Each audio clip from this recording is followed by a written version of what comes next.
Yeah, we are. Also, if you end up doing this, I think you need to stream it, and I think you need to call it Hot Stamps in Texas. Because that's just funny. Oh, Streaming craft creation with me would be like a nightmare. Like it would be, I can't tell if it would be too like what's the difference between entertaining and like a little frightened for the life of the streamer? I think that's art. I think that's what art art is. So when I was making this ornament, like it's a hot knife. Like it gets hot and then it cuts through plastic. So I'm like, first of all, so I am not really like, I failed cutting in kindergarten or first grade or whatever. Like literally got a 1, which we had a 1, 2, 3, 4, 4-star grading system. Graded on my cutting, but okay. And like, to be fair to me, do you think they gave me lefty scissors? No, sir, they did not. No, super not. So like not my fault. But also, I'm not great with sharp tools. My mom my mom is a seamstress and she's done like costumes for dance and theater shows and stuff and skating and everything. And there was one time where we had a Christmas show and we were using costumes. We basically did like Rockette style dance numbers for all of our Christmas shows. And when I say Rockette, I mean like lifted that Rockette choreography. What's up? Not my fault. And so she saw dress rehearsal. So the night before the show opened, and she was like, I hate those costumes. She's like, I hate what you're in. I don't want you all in those. And we were like, okay, they had just been like pulled from the back costume closet. You know how theaters work. Right. And so she goes home. She pulls fabric out of her sewing room and is like, I'm making 8 new costumes for tomorrow. Oh my God. And she did. Like, and when I say she made them in a day, I mean she made them in a full ass one day. And to show you how desperate she was, she actually let me help her. She had a pizza roller, but for fabric. And she's like, you can cut the skirts. I'll show you a picture in a sec. I don't know what they're called, but I love them. Yeah, like cut myself within 30 seconds. I was like so determined. I was like, she's trusting me. I am so determined to like do this right. Let's see. I did not do it right, obviously. And they were white, so she didn't want to get blood on them. Why can't we be friends?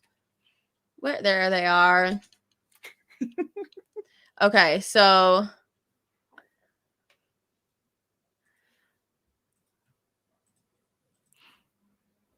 oh my gosh, I would have. She made these in a night. But that's insane. Like, that's so good. Like, what? Just, she's amazing. She's amazing. And it's not the first time she's done it. Like, and it won't be the last. Like, she just is so quick and so fast. But moral of the story is I cut myself within 30 seconds. So when I'm making my Christmas present, I'm like, being so careful. I'm like outside because of fumes, and I've got like the oven mitts, and but I couldn't like use that because I needed to be able to hold on to it. And like when I use a pencil, I grip that pencil. Like that pencil is not getting away from me. So I'm like, I've got the ornament in one hand and I've got this hot knife in another, and I'm like, how do I do it the most so that it's not like going into I don't want to go to a hospital right now. I can't cut my finger off in the middle of a pandemic. I can't burn through, like this is going to burn through my skin. I was a mess. And I was like, so like hyper focused on it. I don't know if I've ever been I don't know if I've ever been as focused on anything in my whole entire life.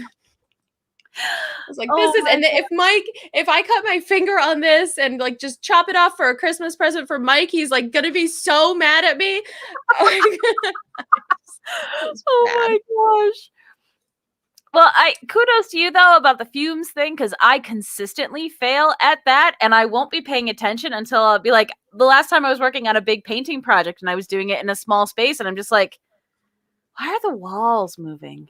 Like, oh, because you don't have any fresh air and it's been like 6 hours. Like, you're lucky you're not dead. So, Yeah. To be fair, I had originally planned to just open all the windows. And then when Mike gave me a side eye walking past me, I was like, well, okay, I'll move it outside. Okay. Yeah. He's like, what, can I help? And I was like, no. Because somehow giving away the fact that it was an ornament cut in half was going to be too much of ruining the surprise for me. I totally Turned into a understand. pretty cool ornament. Like, I took one of the flowers from when we got engaged and like put it up through the middle of the like the ball or like the flat ball, and then put some fake glitter snow in it. Oh, that's really sweet. I thought it was cool, but it was like very scary. Yeah, arts and crafts, not for the faint of heart. Arts and crafts are not for me. Like, period. Yeah, I think it's funny, and I was trying to, this almost became one of my topics, but the number of people who know that I do art, so we'll say in the most broad sense, they're like, oh, that means you'd be really good at X, Y, and Z. And I'm like, super not. Like scrapbooking, I'm crap at. I don't enjoy it. I'm not good at it. And they're like, but you're artsy, you're craftsy. I'm like, two totally different things. Yep. Not the same skill set. Don't care. Don't have the eye. Don't see it. Not a thing. Nope. Please don't make me do that. Absolutely not. You don't want me to do that. Yeah, there's a difference. There is definitely a difference, and art can be scary. So I guess that's a good enough transition into yeah, art can be scary. So stick around and watch us get scary as we make some art. All right, you ready to rock this? I'm ready. Let's do it.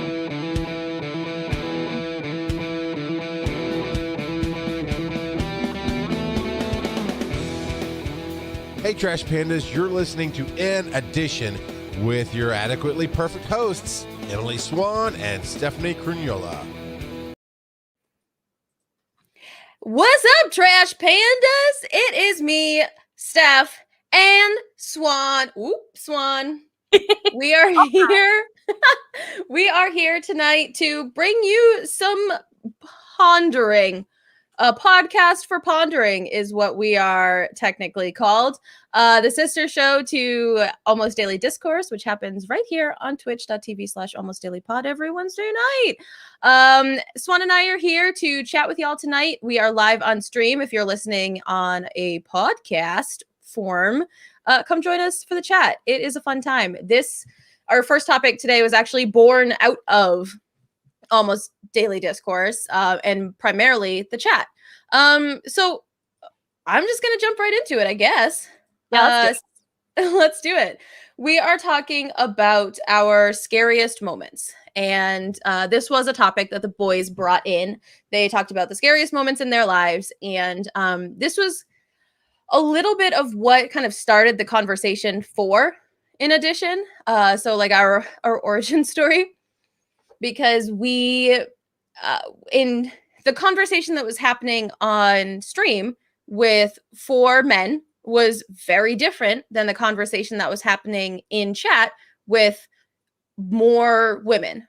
So obviously there were some dudes in chat, but a lot of the tone was, it was kind of not really interesting because I think we knew it, but like eye-opening to see how different some of the scariest moments could be from just like our experiences versus their experiences, and what kind of, this is especially for International Women's Month, and what's been happening in the UK this week.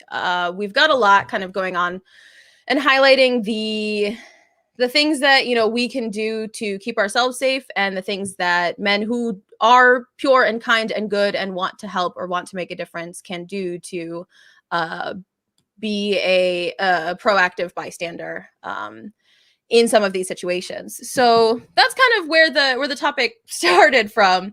And this felt like kind of the right time to bring it onto our show, some of our scariest moments that we've gone through, and then just some things that help in those situations, or some things that we've done that are, I don't know. I feel like I should have had that written out or planned better, but that's not how we do it here. Yeah. Improv. So Swan, do you want to start, or do you want me to start? Yeah, I can start. Okay. And I'm so happy you mentioned it. And like Steph said, it was fascinating to not only be a part of the chat conversation during that show, but not to inflate their egos too much, but to watch the 4 hosts of ADD see what was happening in chat and be like, oh my gosh, I was talking about a time where I was actually in danger either by my own doing or by some crazy circumstance. And we literally have 5 separate individuals in the chat who are like, I was walking, I was drinking.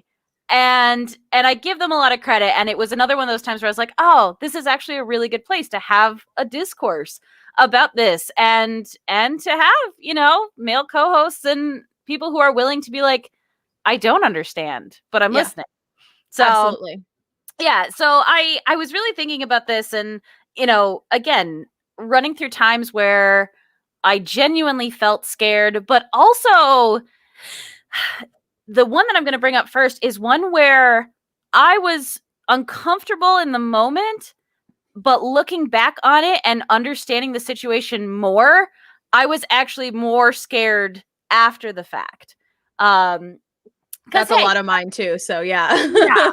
And again, it was so I was in college, so I was young and I was dumb, and this was early. This was early on. So I started college. I had just turned 18 and I graduated before I turned 21. So I was very young at school. Also, I came from a small town. I was very green. I just didn't have a lot of life experience. But I was hanging out with people and we were going to go to a house party. It was totally fine. I was driven there with a friend. I had a way out, totally fine. It was a big party. I really didn't know anybody, but I was like, what? No, I'm social. It'll be fine. And I wasn't planning on drinking a ton. It was definitely... it was probably the most crazy house party I've ever gone to and definitely ever went to in college, because it wasn't just our school. It was a bunch of other schools. I didn't know who owned the house. It was just a weird thing. But the most memorable part of it is I remember it was in November, which ended up being really bad because they kept the doors open all night and it got real cold and we're dumb. But it kind of related to Halloween. So there was this very, very attractive girl who was dressed up as, we'll say, a loose interpretation of a pirate. But, sorry, that was really unsettling. Someone just knocked on a door. I don't know if it's my door or not. I'm sorry. My heart just stopped. Do you need to go check it? I'm going to check the thing. See, is someone really at my door? Someone came to our door today, and Mike and I did noses for who was going to answer it, because it was someone selling something, and Mike nosed first. Yep. Give me 1 second. Yep. And this is how desocialized we are, that we didn't even want to go answer the door. But in the time that it took me to go put pants on, what's the number? It's that door on left at 409. Okay, the time it took for me to put pants on, they were gone. So it was a nice, I guess, bonus for being lazy and sitting on the couch all day. Okay. We good? Ooh. Shockingly, I did not order food, but that startled me. Yeah. Appropriate time. Okay, so poor Charles. He's not going to edit any of this out. No, I don't know what StreamYard takes though, so I muted you while you were talking about your address. So hopefully, I appreciate that. But hopefully Charles edits it out if it shows up in the recording. Yeah, please, Charles, don't tell people where I live. Thanks. Don't dox Swan, please. Anyways, so house party, very hot girl, very little amount of clothing. And shockingly to no one, she was incredibly popular with every heterosexual man at the party, which is fine. I don't care. I'm hanging out with my friend, like my one friend, and then like making new friends. But she wanted to hang out with me. And I was like, I don't know why. I don't know you. We're not friends. I don't know why you want to be my friend. But she kept like coming in, like she was very drunk. And so, but I got to a point during part of that where I was like, okay, but like in my brain, even I was like, I need to not be the person in between you and the like 5 frat guys you've been flirting with, because you don't even know my name and I'm pretty sure they'll make me disappear so they can spend time with you. Like, please stop following me around the party. Like, it was the first time where all of a sudden, like, I had felt completely in control of my situation. And then all of a sudden I was like, no, through either doing it on purpose because you wanted a friend or just not paying attention to the situation. Like, you've now kind of put me in danger because I'm now the roadblock to them. And I don't even know your name. And like, Right. It was one of those where like I started to definitely make sure I was always in like the kitchen where there was a bunch of people, or like out where they were playing beer pong. Like I tried to make sure I was never alone. And it could have been, but it could have been that as well, that she was following you like a circle, because I imagine she might have felt terrified as well. Like, and there was one smiling face in the room and she was like, beeline, that's the person that I can feel safe with.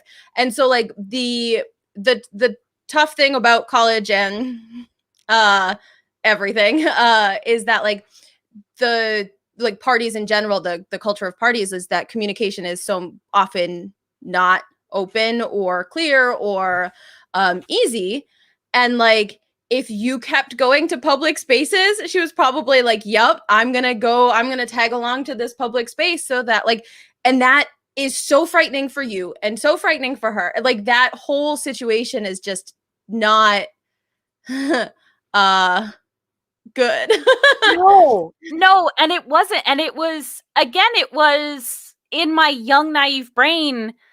I wasn't even able to put together, honestly, how much danger I could have been in, just that I didn't want like 5 guys to be pissed at me, but also just the realization of what could happen to her if we weren't like, I don't think I totally understood that. And it wasn't until like I had consumed alcohol earlier in the night, but by that point I was sober. And I was just like, I didn't sleep that night. The person who drove me ended up getting too drunk to drive us home. So we stayed in that house the whole night. And I was awake the whole time because I couldn't. I was like, I don't know where I am. I don't like this. I don't want to be here. I don't know how we got here. So I can't even find public transport to get back to the dorm. Like, nope. I want none of this. And, again, any other partying I did in college was under a very different circumstance, because I was like, I never want to feel this way again. Yeah. And like I think you bring up a really good point that we don't know the situations that we're in a lot of the time. And like it can make us uncomfortable. And like your instinct of discomfort is good and right to act on. And then in retrospect, it's like, oh, geez, like I'm glad that I at least had that instinct of finding the bright rooms with all the people and, keeping yourself in, or even staying awake all night, like just giving yourself that sense of comfort that you couldn't control in the rest of the situation. Yeah. But again, like not what I would consider necessarily, again, it was also a different time as far as what we were aware of what that could happen on college campuses. But I started this situation being worried about it, and it changed so drastically. And like that's a very unsettling feeling, like you're saying, to start to become very aware and not be able to change everything. Like, nope, no thank you. Yeah. And that like the overwhelming feeling of being surrounded by people you don't know in what should be a fun and safe environment. Like it should be, a college party should be a place that and that's a lot of what on the controversial college episode of ADD, go back and listen to that on your podcatcher if you missed it. that's part of what the appeal of college is for me, is that it provides a semblance of a bubble for you to start to experience some of those things. And obviously like off-campus things, and it's never going to be a totally controlled situation, but it starts to give you a little bit of exposure to things like that. Obviously not the downside of it, but like two parties or two groups of people that when you're 18 and just jumping out into the real world, like, and that's why I'll advocate for trade colleges and obviously free college, but that's not today's topic. And specialized colleges, like all of those things, like should have safe environments for you to transition through in a way that you can experience those parts of the real world in a safer environment. And again, they're not always safe environments. And a lot of times colleges protect people who don't deserve to be protected. And so they become less safe than the real world. But like, we have a lot of problems in our society that aren't going to be fixed on this podcast. But I think that talking about them is a start or a help, or I don't even know. Absolutely. And again, you know, you talked about even just making people aware of, and I, considering stuff we were talking about before we went live, you will not be able to change everybody's mind, but even just having a small moment of realization with people who are conscientious and good humans, to just give them another perspective to consider. Yeah.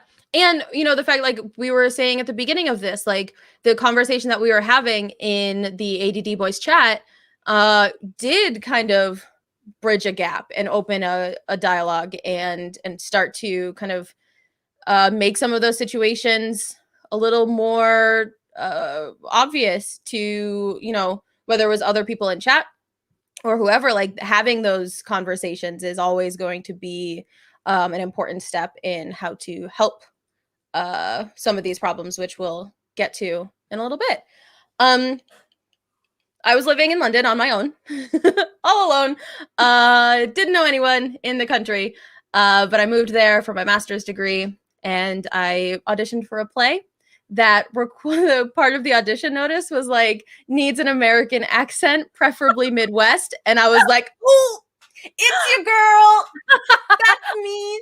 I was born for this. Legitimately born for this. So I ended up getting cast in this play. It was so much fun. It was a great experience. And it started to kind of give me some of that London culture that I had been missing out on, just being like in my little hidey hole of a dorm room, because I'm bad at socializing and getting myself out there. So we would do pub nights. Like after rehearsals, we'd just go to the pub and people take turns buying rounds of drinks. And it's a very like, up to that point, I just didn't drink. Like I didn't really drink, but at English academic meetings, it's like red or white. And you're like, no, thank you. And they're like, I said what? Red or white. And you're like, okay. And so we were out at the pub and I had half a glass of white wine because I still just didn't really like it. But I was like, nah, we're here. Like, we're having a good time. And so I'm pretty sure that I was roofied, because I couldn't function. All of a sudden, I just couldn't stand up. I couldn't see straight. And this is a very like, I was fine that night. Like I was like, oh, I gotta go. I don't feel so great. Gonna go home. Took the bus home because it was too late for the tube. Got back to my dorm room, stopped at Sainsbury's and got some, you know, like snacks on the way. And looking back on it, not cool. Like it is one of the most retroactively frightening moments of my life, even though in this situation, I was only mildly aware of the danger I was in because I was only mildly aware of that I was in the world. Like I was so, everything was compromised. Like my sight, my clarity of thought, my ability to walk in a straight line. Everything was not working the way it should have. But you know, in those moments, you just kind of like, you see straight in front of you as best you can, and you get yourself on that bus and you get yourself back in your dorm room and you get a snack, and then you go to bed. And looking back on it, I'm like, I was alone. I had a phone that I think worked, but I had never tried using it because I didn't have a smartphone. So I got like a pay, like a, I don't know what you call it, like a it's like a burner phone for like a drinking. burner phone. I didn't know the number on it. I would not know how to contact emergency services. Right, you're not 911. It's something else, and Yep. yeah, I didn't. There was no way like I didn't have a smartphone. Like I couldn't just like call someone and be like, "All right, I'm not feeling great. Can you stay on the phone with me while I go home?" Didn't have any of that. And so yeah, it's 999 in the UK. Thanks, Ted Lasso. But like you said, I didn't realize the immense danger that I was in until I was home and like thinking about it the next day, and I was like, "Oh, that was not a normal experience to have." Yeah, and I know for, my brain to then hyperfixate on something, but to go through that and then for no reason, but also I think for an important reason, like it will run the what ifs. Like, but what if this had happened? And what if this has happened? And I will say the upside to that was as I chose to make some questionable decisions in the rest of my college years. But like, and this sounds so cynical, but it was necessary. And I learned it that night that even when, my drunk idiot friends and I would go out and we would wander around Pittsburgh, like from where our apartment was, one, at no point was I ever too drunk to get myself back home. But also, two, there was a very real understanding in my brain that if I don't keep coherent enough to stay around this group of friends, they'll leave because they won't think about it. Like, not that they're maliciously leaving me behind or anything like that, but like they would leave one of their other bros behind. It wouldn't matter. But I was like, no, I can't fall behind because you guys will leave me, and I don't want to be left alone by myself, intoxicated at night, at 2:00 in the morning. So there was this very real, like, nope, you can drink, you can have fun, and we can do silly things, but at the same time, like, you better be able to get your ass home because you don't have someone watching your back. Right. It sounded like they really are good people. Like, it wasn't anything against them, but I was like, but you're also compromised. You're also drinking too. Like, right.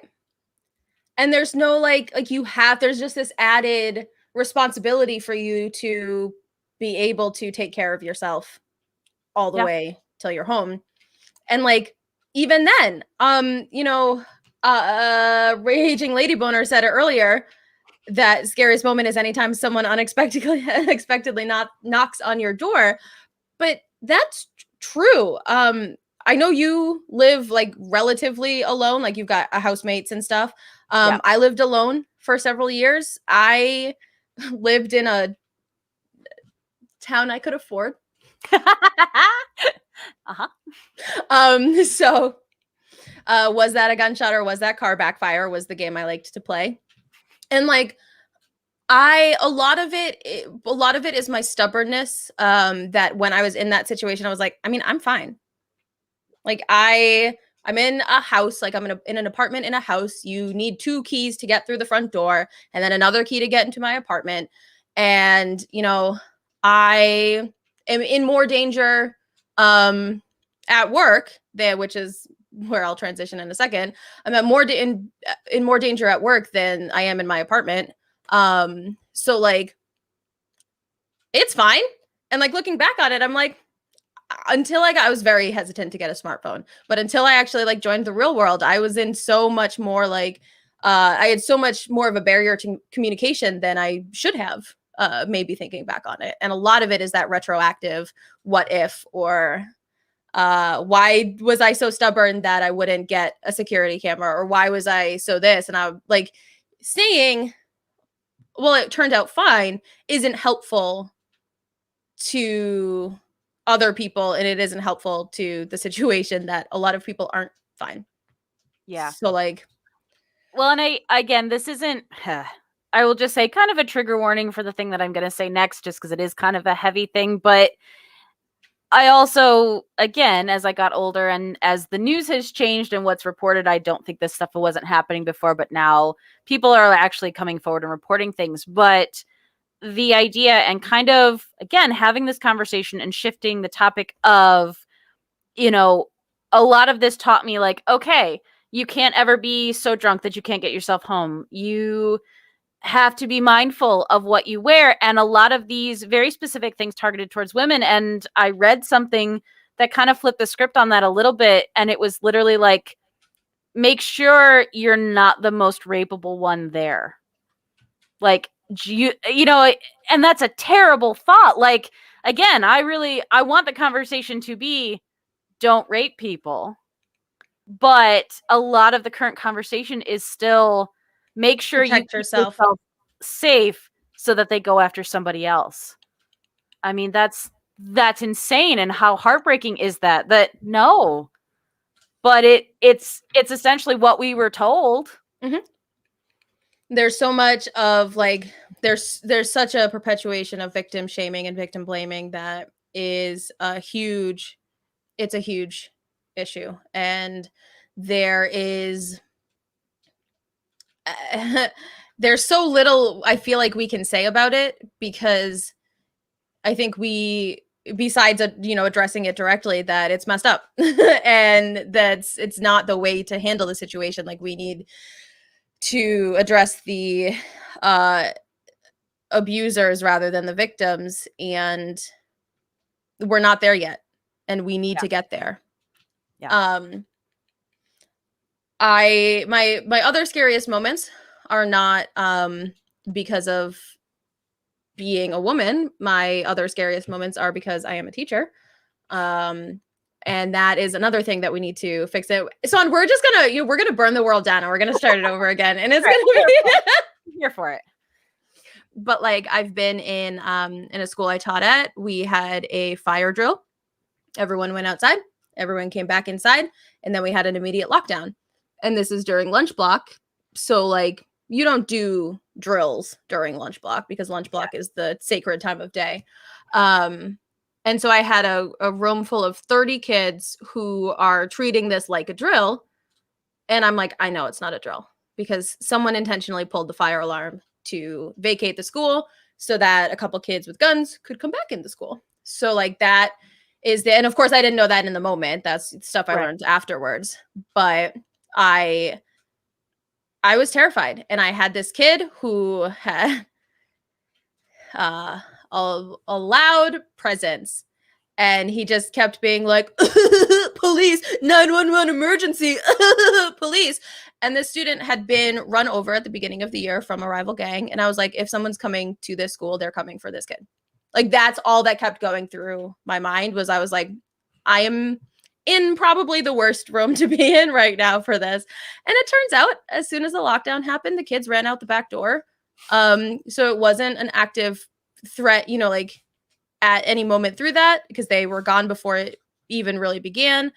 But that doesn't discount the 45 minutes that I was sitting there crouched on the floor of my classroom, trying to think about like, if I should run across like the floor to my desk to grab my phone to call my mom, or like text my family to run back over to the corner of the classroom. Like, being able to or like having to be aware of, my phone's never 2 inches away from me when I teach now. Like, it is always within reach. Look at that sweet Adventure Incorporated sticker. And it, like, that's because I've like, those are the types of things that I do now to make sure that I protect myself from the situation. Like, I know how I'm going to get out. I know how to kick the window in. We've got like little glass breakers for the windows. And like, it's terrifying. And there have been a couple situations with guns on campuses that like I've been in since then. And the feeling of danger is starting to like almost mute. Like, I'm like, oh, it's okay. I'm going to stand here at my desk and send an email to my family instead of like immediately going into the corner. And that is almost worse, because the desensitization of those situations is like, just shows how often they happen.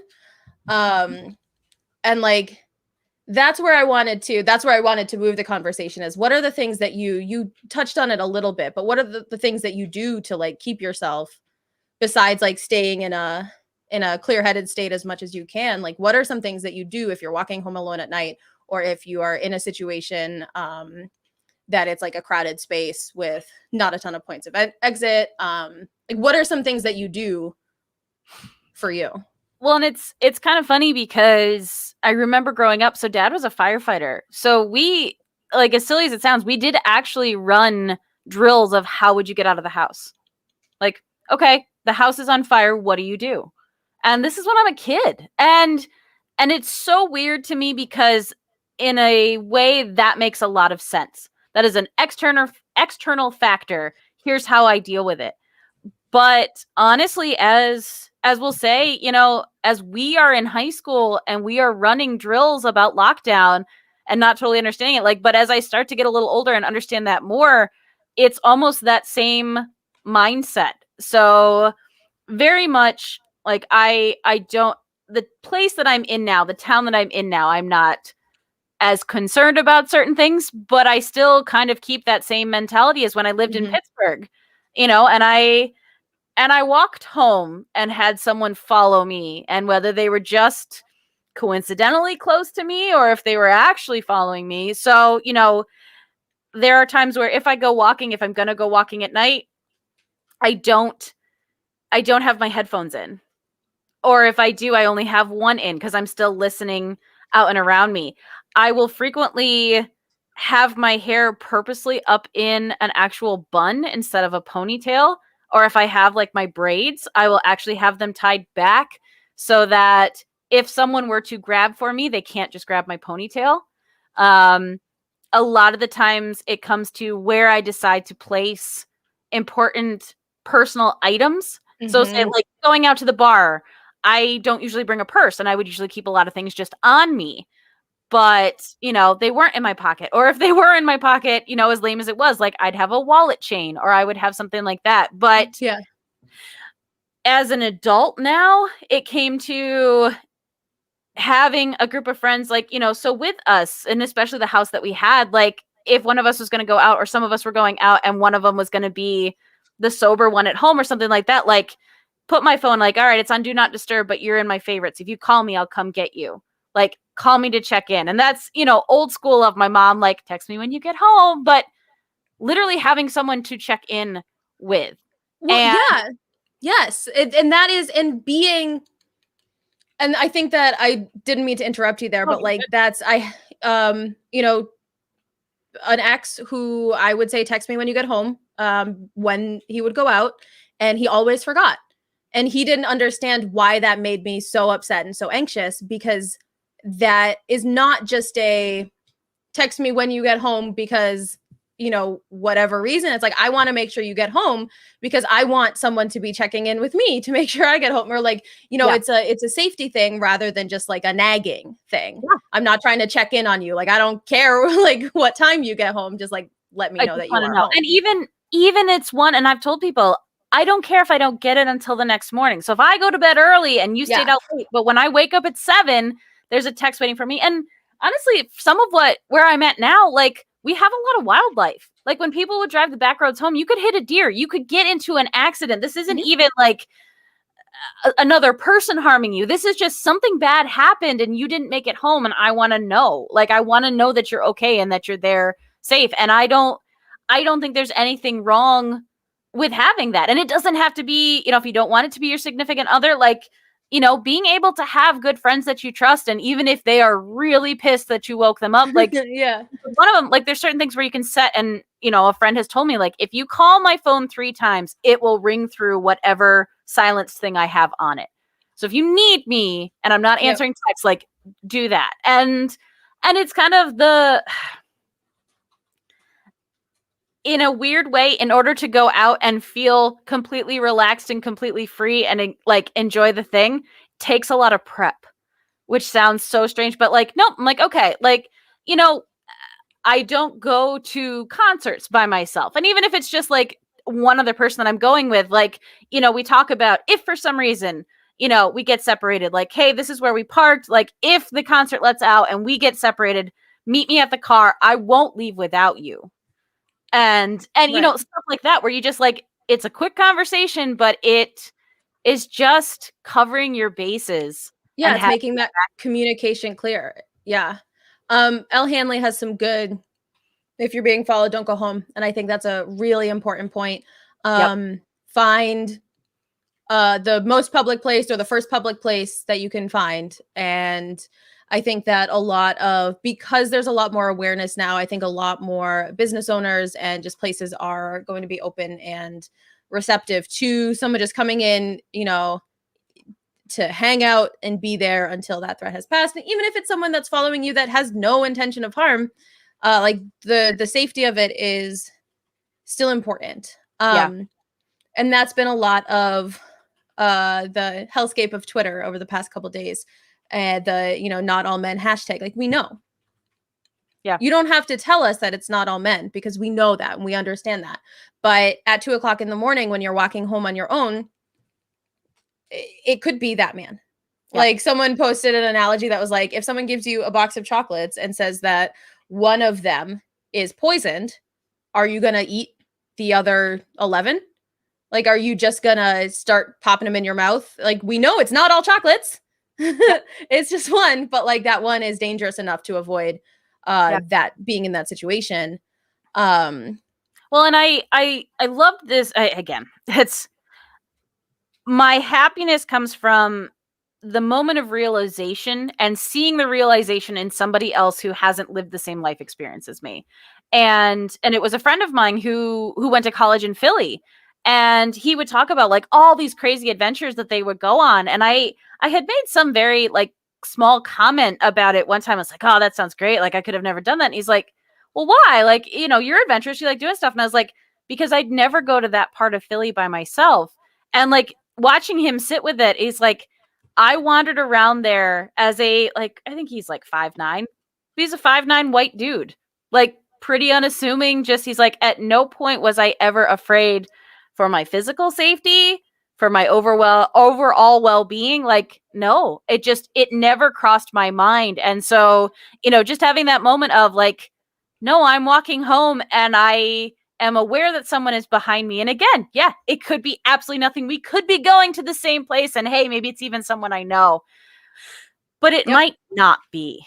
Yep. And like Elle Hanley says, don't worry about making somebody feel bad or being a bitch. Like, if they are making you uncomfortable, fuck them. And absolutely. Like, my favorite member has fuck politeness. Like, apologize later. Like, one of them's, you know, pepper spray first and apologize later. But no, seriously. Right. And that was a big issue for me. And we talked about it like with first impressions. Like, I was trained to be polite, so that's my default. And it took a lot to like, nope, you don't owe them anything. And if you're scared, you're allowed to be scared. And whether they think it's crazy or silly or not, your feelings in that moment were valid. And that should be a representation of what is going on. And like, when we talk about, so transitioning to our show The Love in a second, like, listen, you know, for the men who are saying, well, what can I do?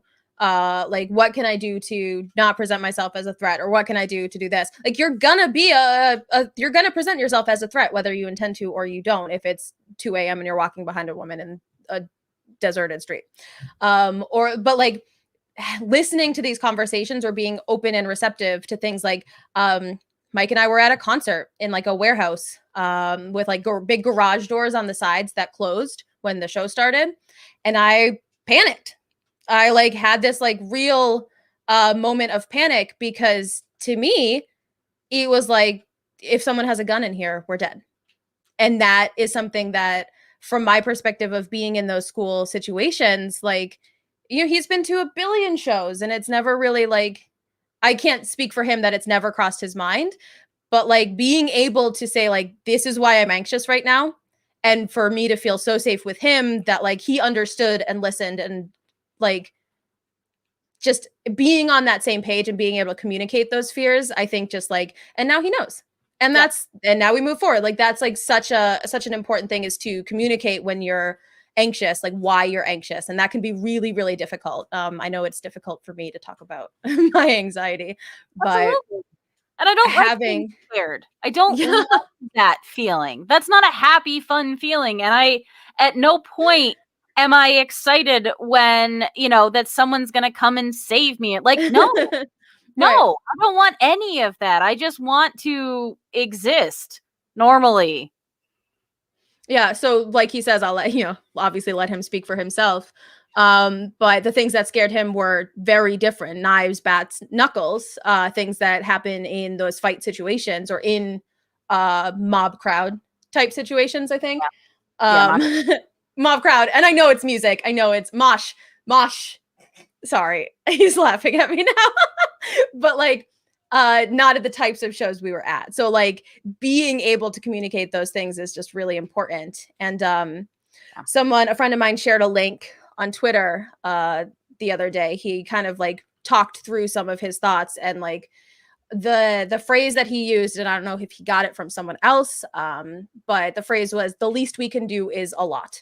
And I really liked that because like, yeah, right? Like the least we can do is a lot. And he shared this link that is the NSVRC tip sheet. It's just a bystander intervention tips and strategies PDF. It's 3 pages.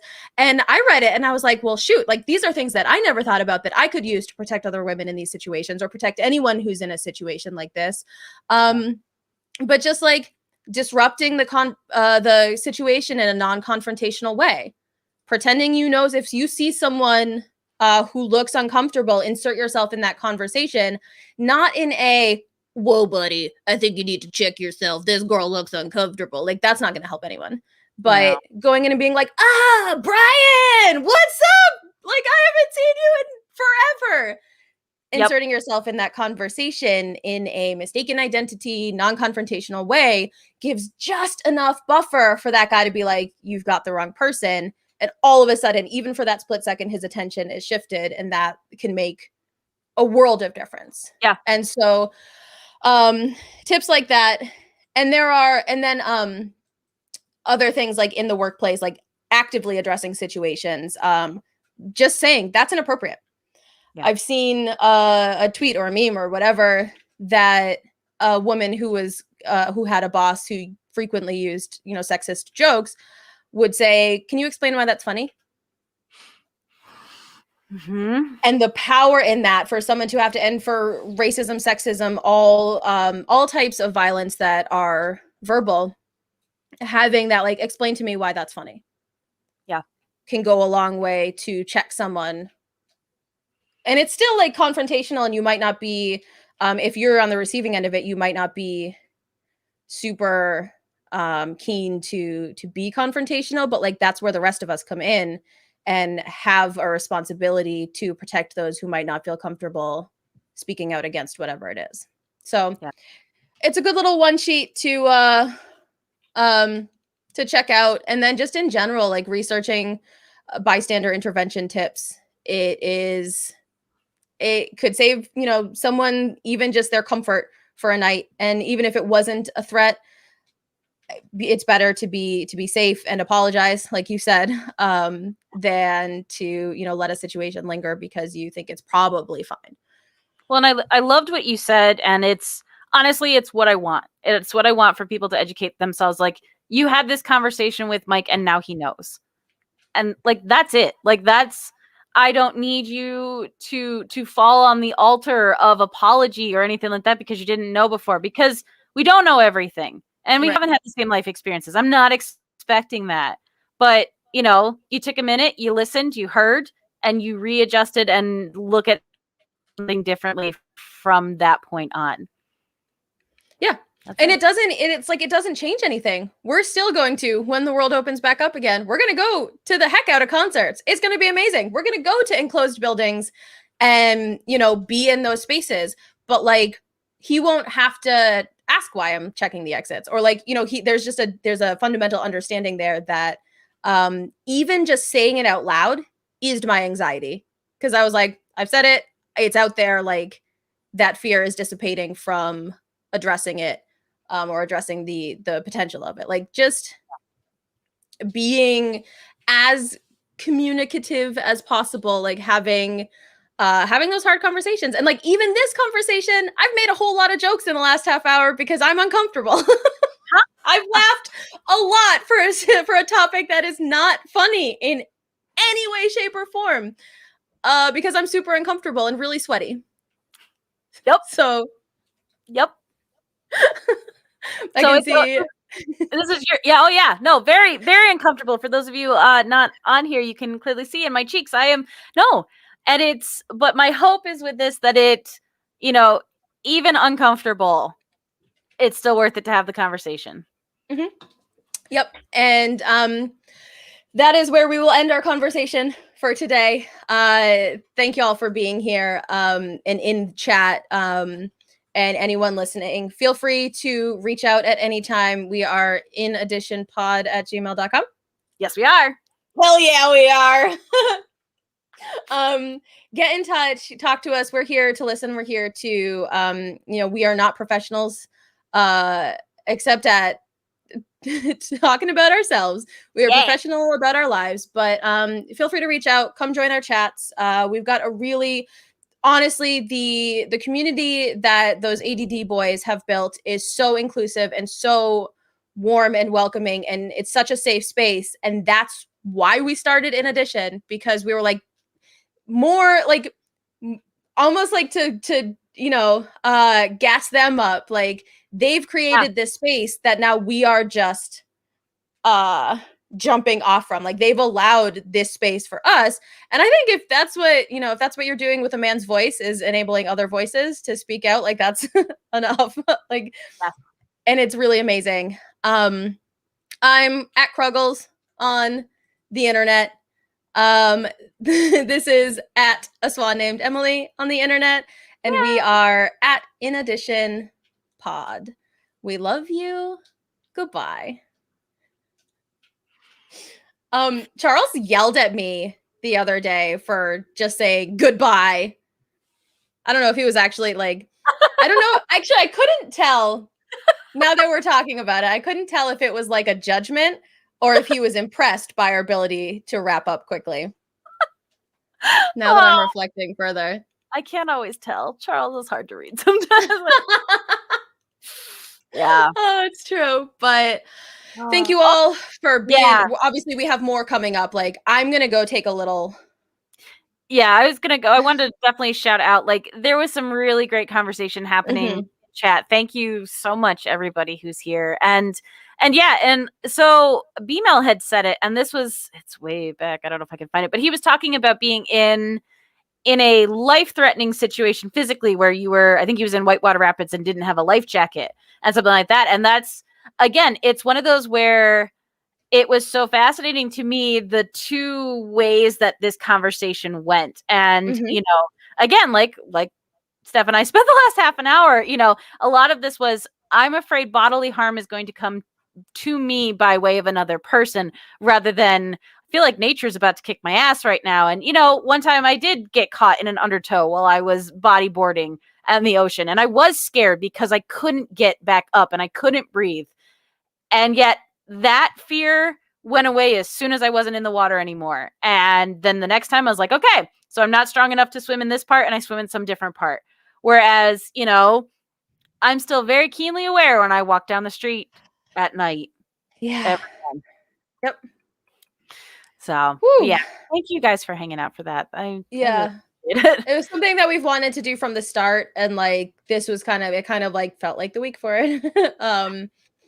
So I'm gonna go grab a drink, but we do have another episode coming up, and I promise you we are ending the night on laughs. Laugh! And not uncomfortable forced laughs and making jokes in a stressful situation. Actual laughs. Yep. So I'll be back in a second. I wish that Tony's face was on this, but like I don't know what this is. No, it's some stupid thing Phil had, and I hate it. It's Phil's fault. I'm gonna change it back to Tony. I'll see you guys in a minute. Yeah. So Stealth said, you said something, Stealth. So military, staying in a foreign country, third floor. Like, someone who is not only, we'll say again, male dominated profession, but literally people who are taught to defend themselves, and they're telling you to stay on the third floor. Like, it's a fascinating thing, but in a terrifying way. Yeah. Well, and again, it's the concept that someone would cry sexual assault to get attention is something that disturbs me greatly, because, or the perpetuating idea that's why people do it is alarming, because sometimes the amount of vitriol that is brought back upon you when you bring this up is, I don't know why anybody would do that for attention. So yeah, Stealth, we specifically planned something fun and light for the end, because yikes.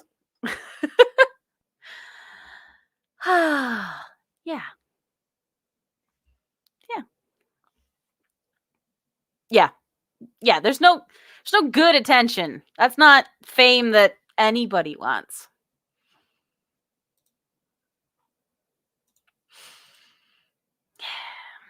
All right. Also, everybody and their brother sent me a message.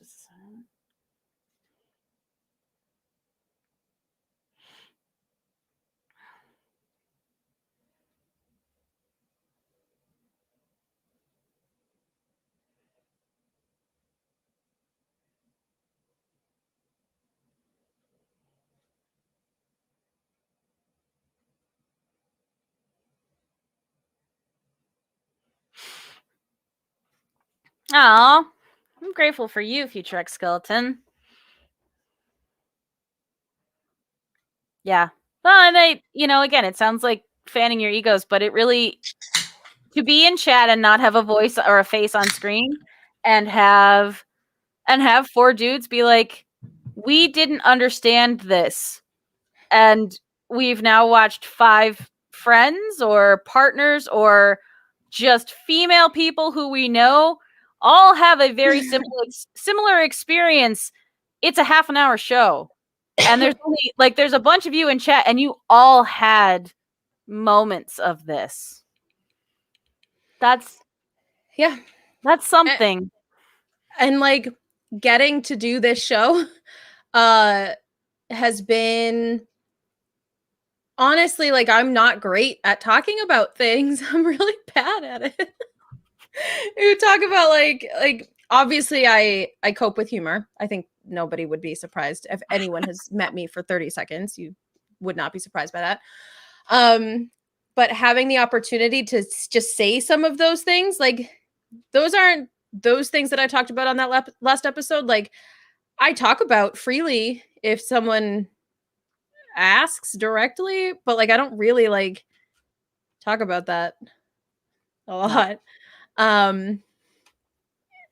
Yeah, so having the space to just kind of also for people to know that it is more common than like Elle Hanley said. I don't know if you touched on this, but 1 in 6 women, that's a lot. It's absolutely something It's it is. And no, these aren't things. And I, again, even if I'm not telling a specific anecdote to a moment in my life, I don't like to broadcast and I'm scared. I don't like to broadcast a weakness like that, especially when I can deflect it with humor. Right. So yeah, that's woo. Shake it out. Yeah. I'm excited for this next topic. Do you need a break? No, I'm good. I've had, honestly, the pounding on my door gave me a jolt, so I'm probably good. The worst time, could not have planned that. And so something Elle Hanley or Raging Lady Boner was talking about security cams, and due to things that have been happening recently and all of that, I have a camera that is trained on my door, and I was pretty sure, when I looked at that, I was looking at it on my phone, okay, I think it's okay. I'm pretty sure it's food, and he's not leaving, and he can see that my lights are on. Yeah, but just, oh my God. Yep. Yeah, Elle Hanley, that's a, yeah, 100%. At no point do I want to put out there that, like, hey, guess what? I'm damaged goods, but you should love me anyways. Yay. Yeah. No. It's not a fun thing. The title of my autobiography. Oh. No, that's a really good topic, though. Mike, put that somewhere that we won't forget it. Excuse the title of my autobiography. Excuse me, secretary. You don't have to. I'll write it down. Autobio title. All right.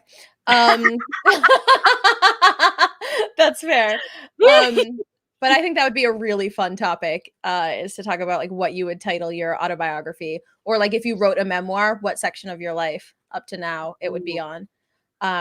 Yes, that's fascinating. Because I legitimately think that everyone's story is worth reading. Like I legitimately, even if you think you have had the most boring life in the world, I guarantee you it's going to open my eyes to something that I've never even thought of in the world before. So like, I'm sorry, I just had the most terrible thought. And this is a complete dig at Mike because of who I am as a person, but I'm just going to make one, and it's going to be a children's book. And it's just going to be every page of like, and then Emily was loved and hugged by her parents. And then we went and got ice cream. And I'm just going to publish it just for you.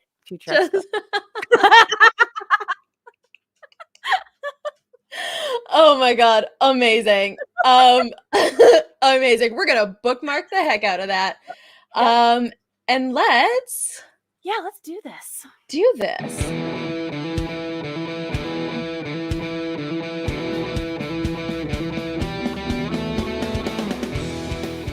Hey, you trash pandas. You're listening to In Addition with your adequately perfect hosts, Stephanie Crugnola and Emily Swan.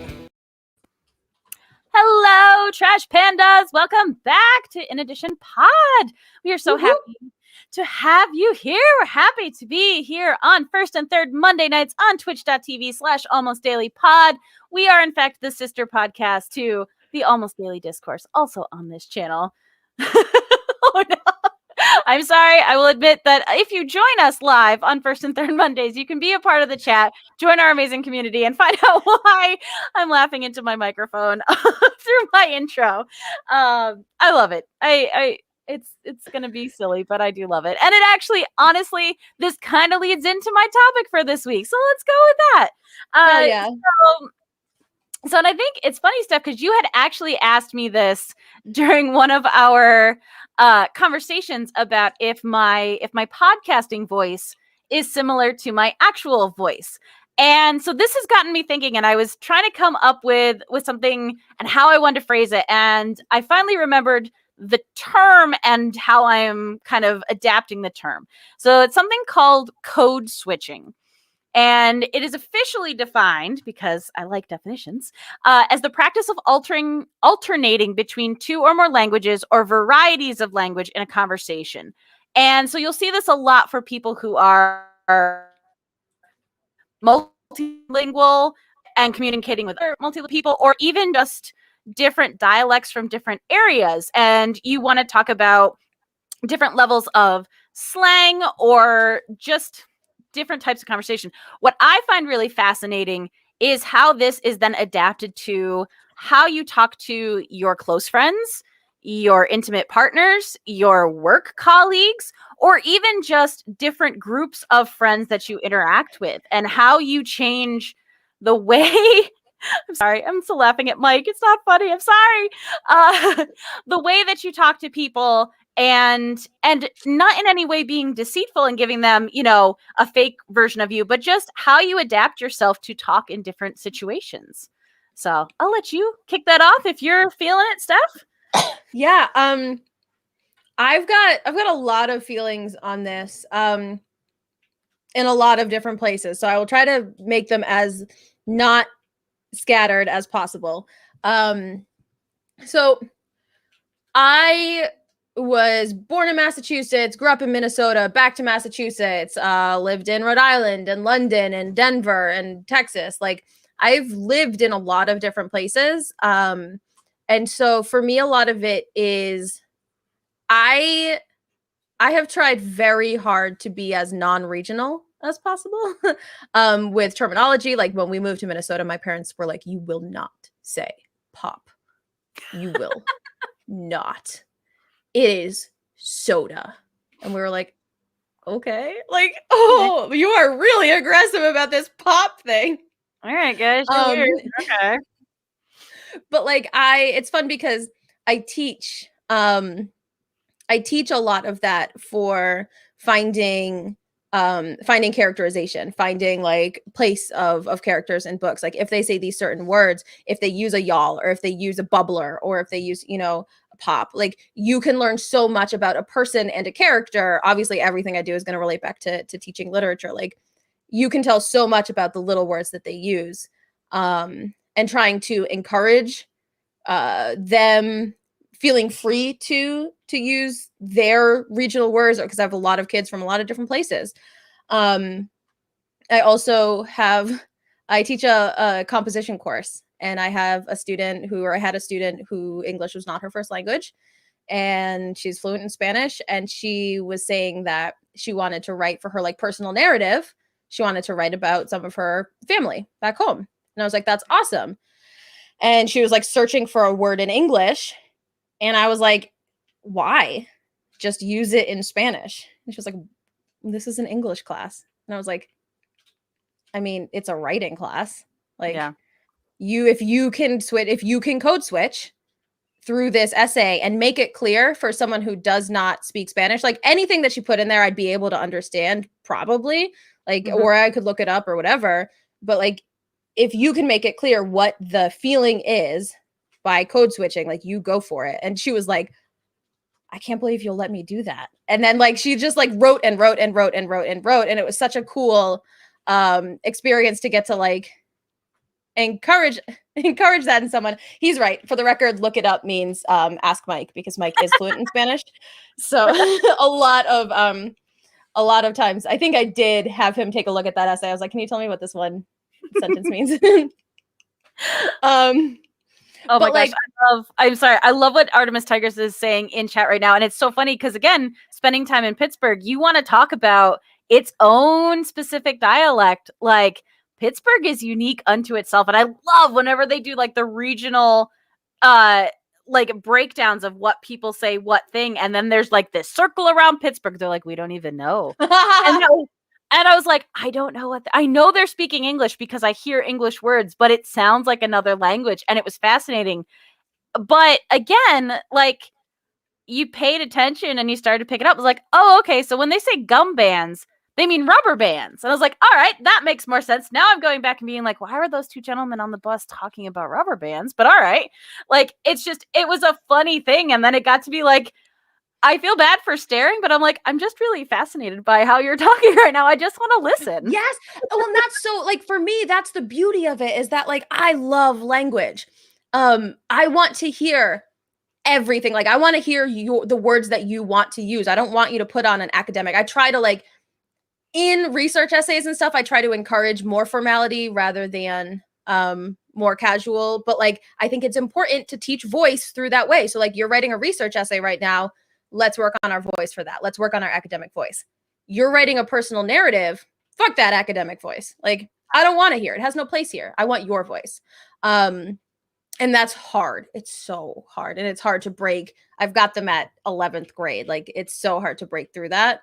But I think that encouraging it is really important. And highlights the way that my primary split is at work. Like, I don't swear at work.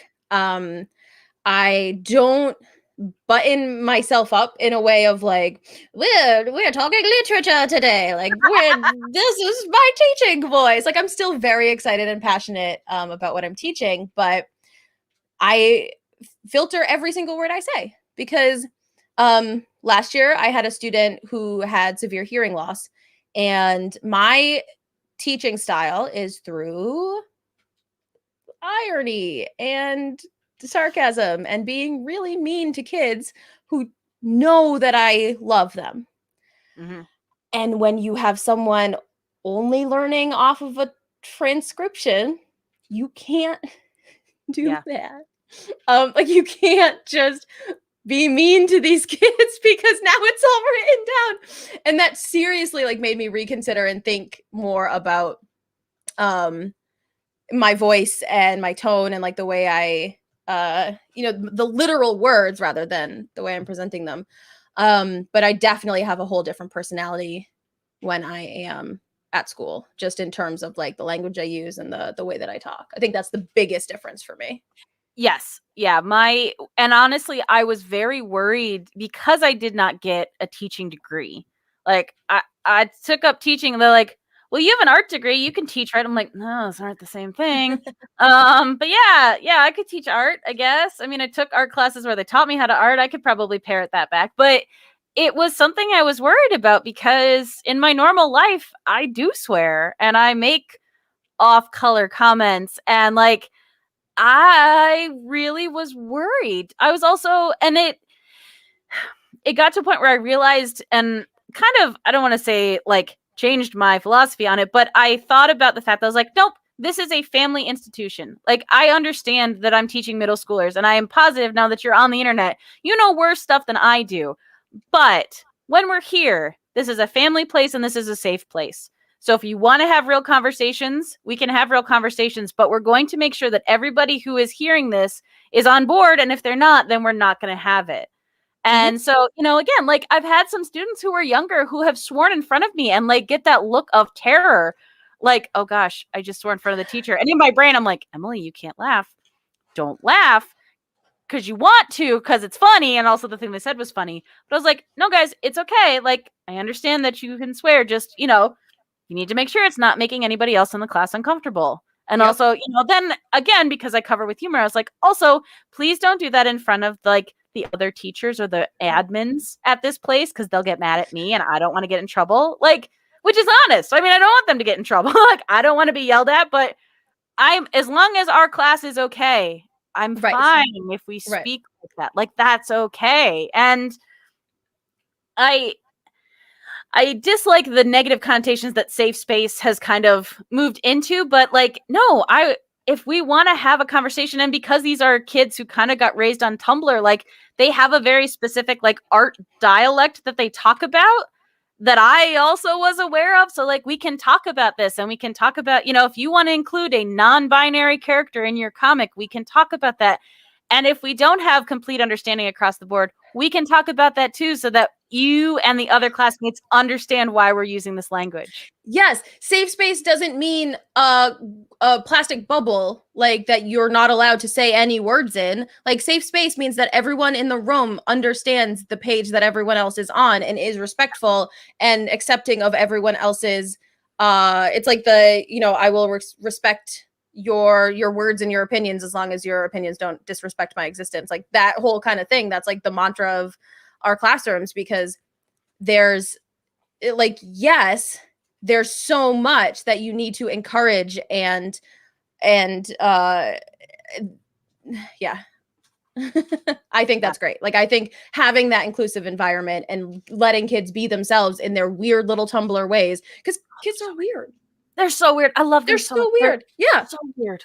I love and it. encouraging that, like, why dash it out? Like you're just like, and even like my college kids, like some of them have been like, hey, I feel like I really some of the like examples we give them have swear words in them, and I'm like, you're technically in college, like I don't need to warn you about this, but I'm going to warn you about them anyway.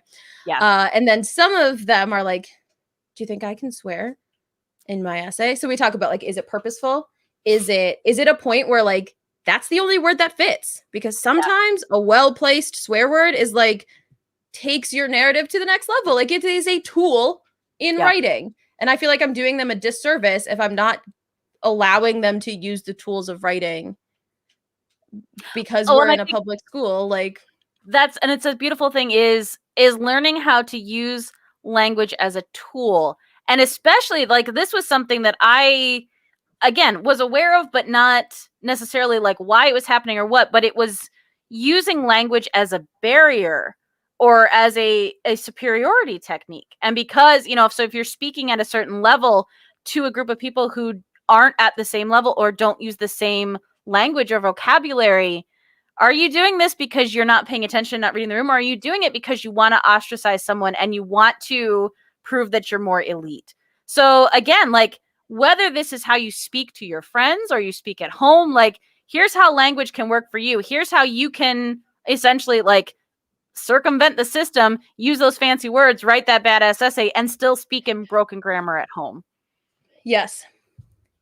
And like, I have talked about, this before, I think probably on this podcast, but having like balancing the expectations of grammar as a teaching tool in the classroom and not as a classist tool of oppression. Like, balancing that as an English teacher is not easy. And it is definitely something that's taken me a long time to really learn and think about and like change my perspective on, is that, like, yeah, if someone has like, if someone isn't using perfect proper Oxford grammar, like, where is that coming from? Where is the disgust of that coming from? It's coming from an elitist place that it doesn't need to be. When I'm in the classroom, I can teach the rules.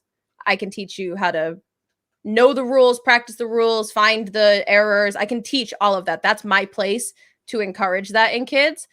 But when they do creative writing that is like free and from their hearts, the last thing you want to do is be like, well, that's poorly written. Yeah. Like, and it kills me when teachers do that, because they're dashing their creativity when you could like encourage their creativity and polish it, or just flat encourage their creativity and let them have that moment of pure joy. Like, yeah.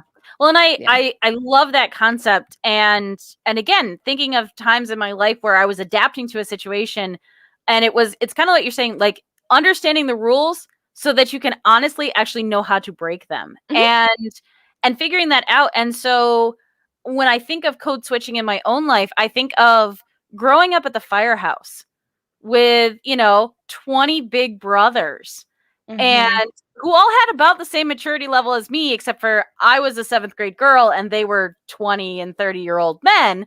But I learned how to talk in that kind of situation. So I learned how to interact with those people and just work off of it and feel comfortable. But I don't take that same conversation tactic or topics or any of that to, we'll say, the place that I dance, or like, again, when we'll say I was studying ballet, like, I'm not going to talk about that with my very serious friends, because we don't talk the same way. And even, it used to crack me up because you'd look at the difference between the conversations that were had on the softball bench versus the conversations that were had on the tennis court. I was a part of both of those sports. I was still the same human, but I spoke very differently because that, I don't want to say culture, but like that situation, you survived better if you adjusted and kind of code switched to that. And I think some of that is a little bit built on being somewhat of an extrovert and wanting to feel comfortable in a situation like that. But I think it's also like, I kind of then started to learn the rules of how to make it through society. And even with some of it, honestly, fake it until you make it. Like, making sure that, well, I might not know everything that's being said, I'm listening and I'm paying attention and I'm seeing, what stuff works and what stuff doesn't, and then use that to my own advantage later on. Yep. I want to call out Artemis Tigris's comment. Oh wait. Oh, that's the wrong one. That was the wrong one. It was being nice to Mike, so I should probably share it later. But my college professors hated me in English class because of the yins and the read up and the other stuff. I had to sit down and say, look, Shakespeare. Sorry, read up. It's okay. And sit down and say, look, Shakespeare helped modernize English. I'm just giving it a black and gold makeover. Deal with it. I love that. Anyone who's listened to me for 30 seconds knows that Shakespeare was a trash writer. He was a pop writer. He like literally was not the pedestal that people put him on. And yes, like that is actively happening in language. The only reason we have standardized spelling is because someone sat down and wrote a book, and then guess what part of the community was able to then adopt that standardized spelling? Spoiler, it was the rich people and the ones who could read. And the ones who could read was not everybody. It had a level of classism about it that, like, in order to have access to this dictionary, you had to be of a certain class. And so, like, standardized spelling has always been a tool of oppression. And I only just in the past few years learned this and realized this. And, like, yes, keep changing it, keep evolving it. Yes, put what were the words that people were so mad about getting in the OED a couple of years ago? Oh gosh, there was some huge scandal about, like, how can we possibly put this in the OED? But yeah, put those words in the OED, put them there, like, do it. Well, and I love, like, you know, when you'll see, and again, a lot of it comes by way of like different memes or different things, but you know, when they're doing word of a day, like, I love when they'll post something like, so this is a word in German. It doesn't have a direct English translation, but it means like this specific feeling or this emotion.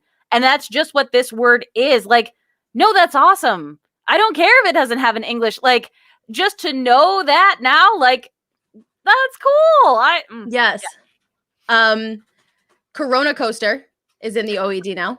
Oh God. There's so much that has been, like, Energy Vampire went into in June 2018, went into the OED. And, like, yes, keep evolving language, keep putting it in there, keep, like, making these YOLO. That's in the OED. Apparently BAE is in OED as of June 19th or 2019 from Artemis Tigers. Yeah. But, like, again, and I think we talked about this on an episode of Sketching Shakespeare, either the second half of a show we did from this or the other one, but we were talking about, like, actual old English that is very hard to understand versus the English that Shakespeare's written in. Like, even in this amount of time, language has changed and adapted and been bastardized. And, you know, again, the joke that English is just 3 different languages stacked on top of each other wearing a trench coat, like, it's already a hodgepodge that makes no sense. And you're going to tell me that there are now all these extra rules on top of it? Like, okay. Yeah, it's wild. Language is a wild ride, and it should all be encouraged. And that's my soapbox. But but yes, and it's funny to me, and again, like, as I was reading this and I was trying to make sure that this was like the specific name for what I was thinking of, and because I barely speak one language, but just that idea of being able to utilize the language that you have to be successful and not have just one way to articulate yourself. Yeah. Like, I can't do tonight. Articulate yourself well.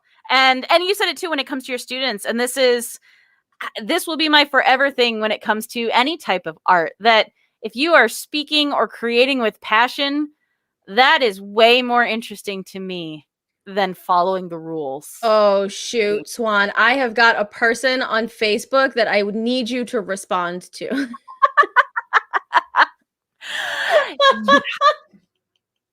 I think it's interesting, though, because I do think that when, like, to be successful, like, that kind of stuck in my mind just when you said that just now, because going back to my PhD application a couple weeks ago, like, I was able to shed some of that pretense of trying to get into this program, trying to write like they think, like I think they want me to write, and just writing like I write. And I mean, I still haven't heard back, so, like, who knows if that was a good idea or not. But sometimes it's important to strip some of that away to be truer to yourself and who you are. And then sometimes in some circles, it is important to be able to shift and adapt, like teaching. Like, if I spoke as a teacher the way I speak here, it would be not great. Kids would love it. Oh yeah. but Yeah, when I slip but up, they love it. yeah, like there are like you just have to there are places that you need to kind of switch and put on that filter. It's really like a filter rather than a switch, I think. Yeah. But I think it's fascinating to talk about because I love language and I love words, obviously. And it's coming from someone who, like, I've always enjoyed reading. I have not been a confident writer. I have not been a confident speller for a long time. So again, Mike put a lovely thing in chat where it's literally all of these words that are spelled almost exactly the same that either rhyme or don't rhyme or, read or read, and they're spelled the same. Like, again, this is bonkers and insane. Yeah. Where it's read and led or read and lead or, both rhyme, but then like read and led and lead. Hey, I did it. That's a very sick tongue twister, but I did it.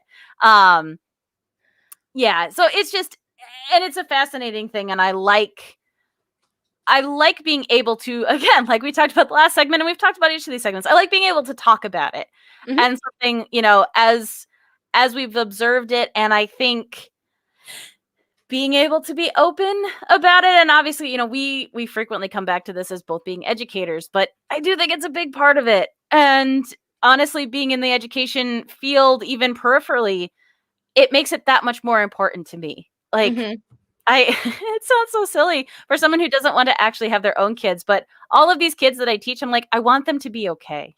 Like, at the end of the day, I just want you to be okay. You're weird and you're little and life sucks sometimes. I just want you to be okay. Nope. Honestly, like it is so, yeah, it's so important to stoke those little fires in their hearts, those little weirdos. Like so there's so much unchecked passion there that like stomping on is the worst thing that I think any educator can do. My goal is I'm working on learning Spanish now. My goal is to get to a point where I stop trying to pull words from French or Italian into whatever Spanish lesson I'm learning, because they're like, I know very minimal Spanish, French, and Italian. Like I can read decently well in all of them, but I can't speak any of them. So there will be some things that I'm doing. I'm on like day 154 of a streak in Duolingo, which y'all can clap. Thank you. But like Mike will be like, okay, if I can't figure out a word, I'm like, I don't know the word for, like the other day, I don't know the word for purple. And I was like, I know it in French or I know it here. And he's like, oh, it's close, but not quite. And then trying to like find solutions to the problem without just Googling it has been a really cool lesson in like, what words do I know? What words can I pull? What words in English do I know well enough to like, what's the word? It's not homophone. Oh gosh. Oh my god. Yeah. No, the words that sound like the same word in Spanish or English. Jeez. Again, language. I don't know. I was gonna say like not that specific thing, but like idioms. Like idioms always baffled me because cognates. Yay, Mike wins.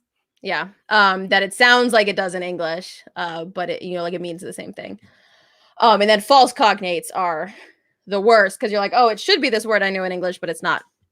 And forever La Libreria being the bookstore and not the library, I'm still bitter about, and it's been right. And that's exactly it. Like trying to pull from every area of language to try and construct one simple Spanish sentence is like a bonkers ride. And it just makes me more impressed with my students who speak multiple languages. I'm like, y'all are so much smarter than I will ever be. Like oh my god.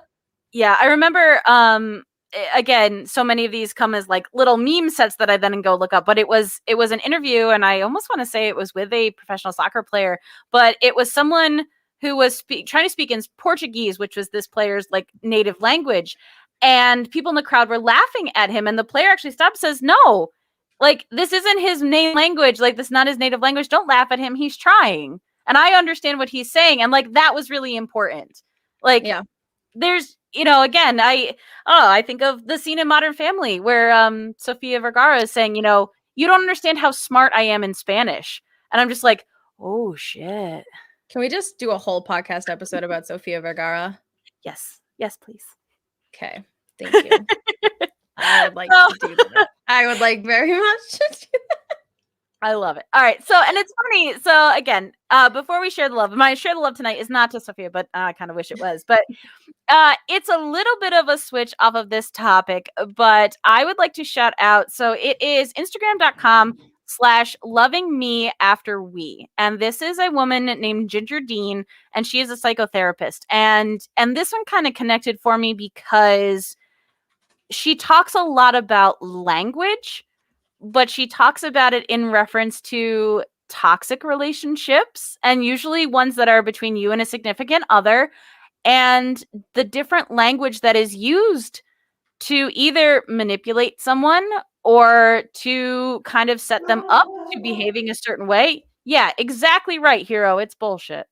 Uh, but yeah, and it's just, again, we talk about, and it's something that we kind of talked on tonight, was not always being able to figure out the words or find how to say. And as much as I don't think going to an Instagram page is a substitute for therapy, there have been times for me when I have been struggling, when having someone else write it out in a very easy to understand way has congealed all of the crazy thoughts in my head and be like, oh my gosh, yes. And in a sense, validated what I was thinking, what I was feeling, and was able to give me the words that I didn't have on my own. So if you are struggling with any of that, or even if not, like, honestly, this is something that friends of mine who are struggling will send me stuff and be like, hey, this really hit me. And even just being able to share that so that I now have better language to talk to a friend of mine who is going through a breakup, I think is really important. And if you want to talk to me, if you're going through a breakup, you can. I have terrible advice, but you can talk to me. You can find me at a swan named Emily across the internet. But yeah, no, let us know. Like, we had some great things happening in chat. We'd love to hear from you guys. If you have stories that inspire you after you listen to this, hit us up at inadditionpod@gmail.com or at inadditionpod, pretty much anywhere. Like I said, you can chat with me. I'm at a swan named Emily. If you want to see me not talk about super heavy topics, you can also watch me draw over at my Twitch channel, which is twitch.tv/a swan named Emily. I also have a project with a bunch of other really amazing artists called Doodle Crew, which happens on that channel. And then once those episodes are completed, they end up over on my YouTube page. So if you'd like to see some awesome artists, we just did an episode that is up now where we talk about what tools we use. So if you want to hear artists talk about stuff, but specifically to what we do as artists, that was a really great episode. So yeah, follow us. And as always, definitely show some love over to the Almost Daily Pod, our brother podcast, on twitch.tv/Almost Daily Pod, the same one we're on. They are on every Wednesday night, and yeah, they're all right. So hey guys, thank you for hanging in here with us for another heavy topic, but we appreciate you. So thank you. Bye. Bye. Nice. Yes.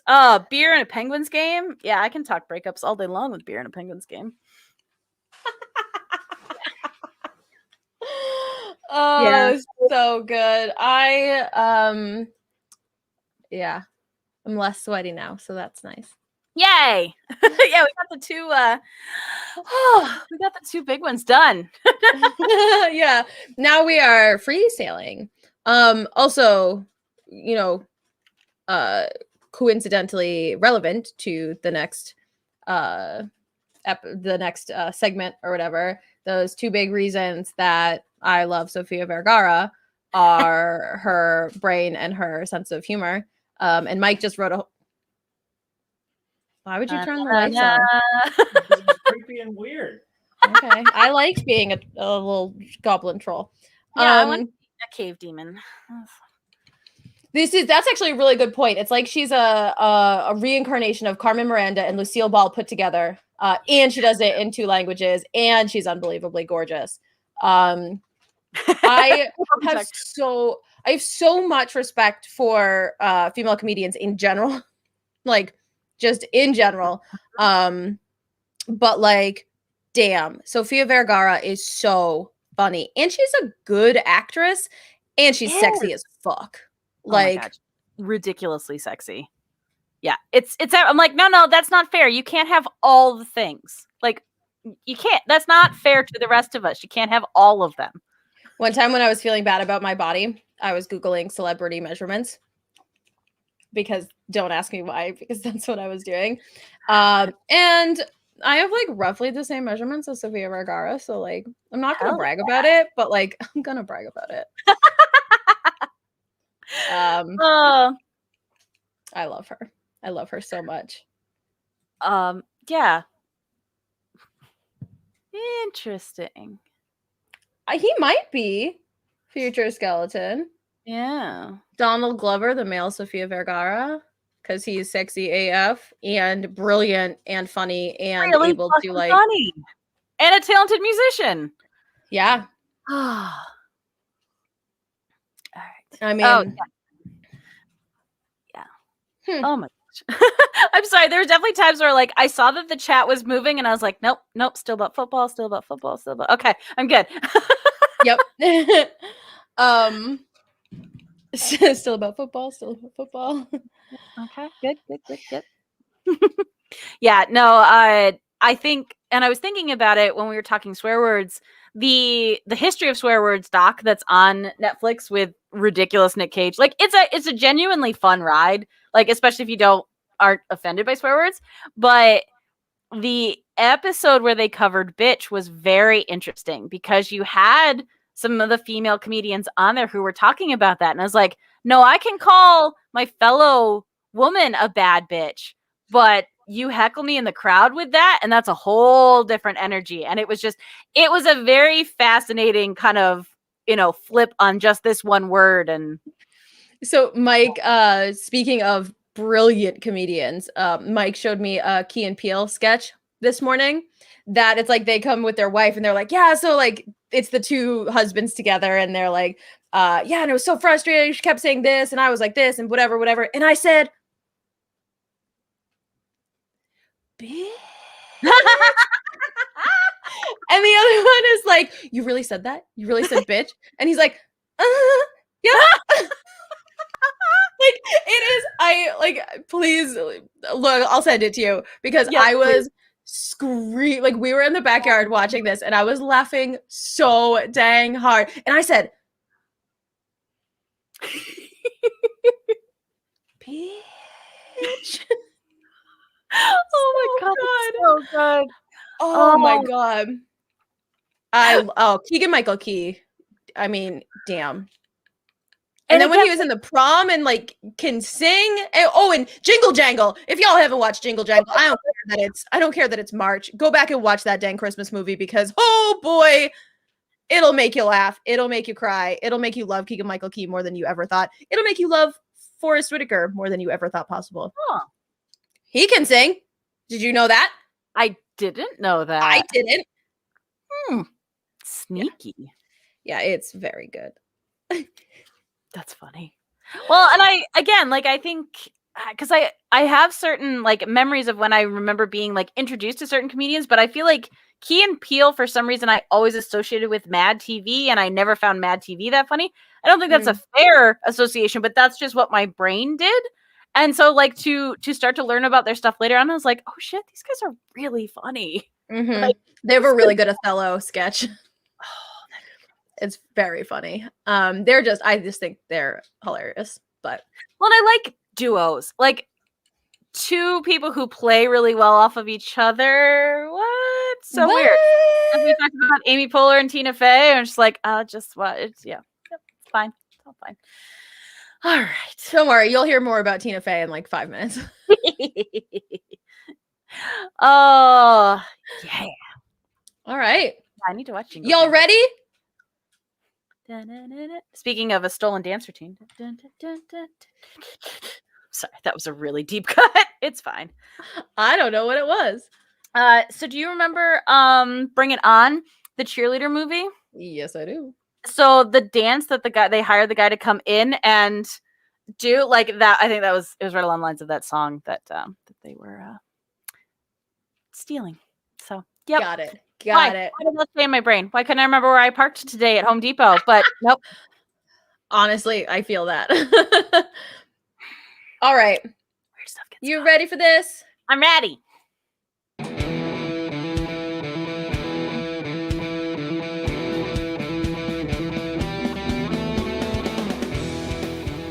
Hey, Trash Pandas, you're listening to An Edition with your adequately perfect hosts, Emily Swan and Stephanie Crugnola.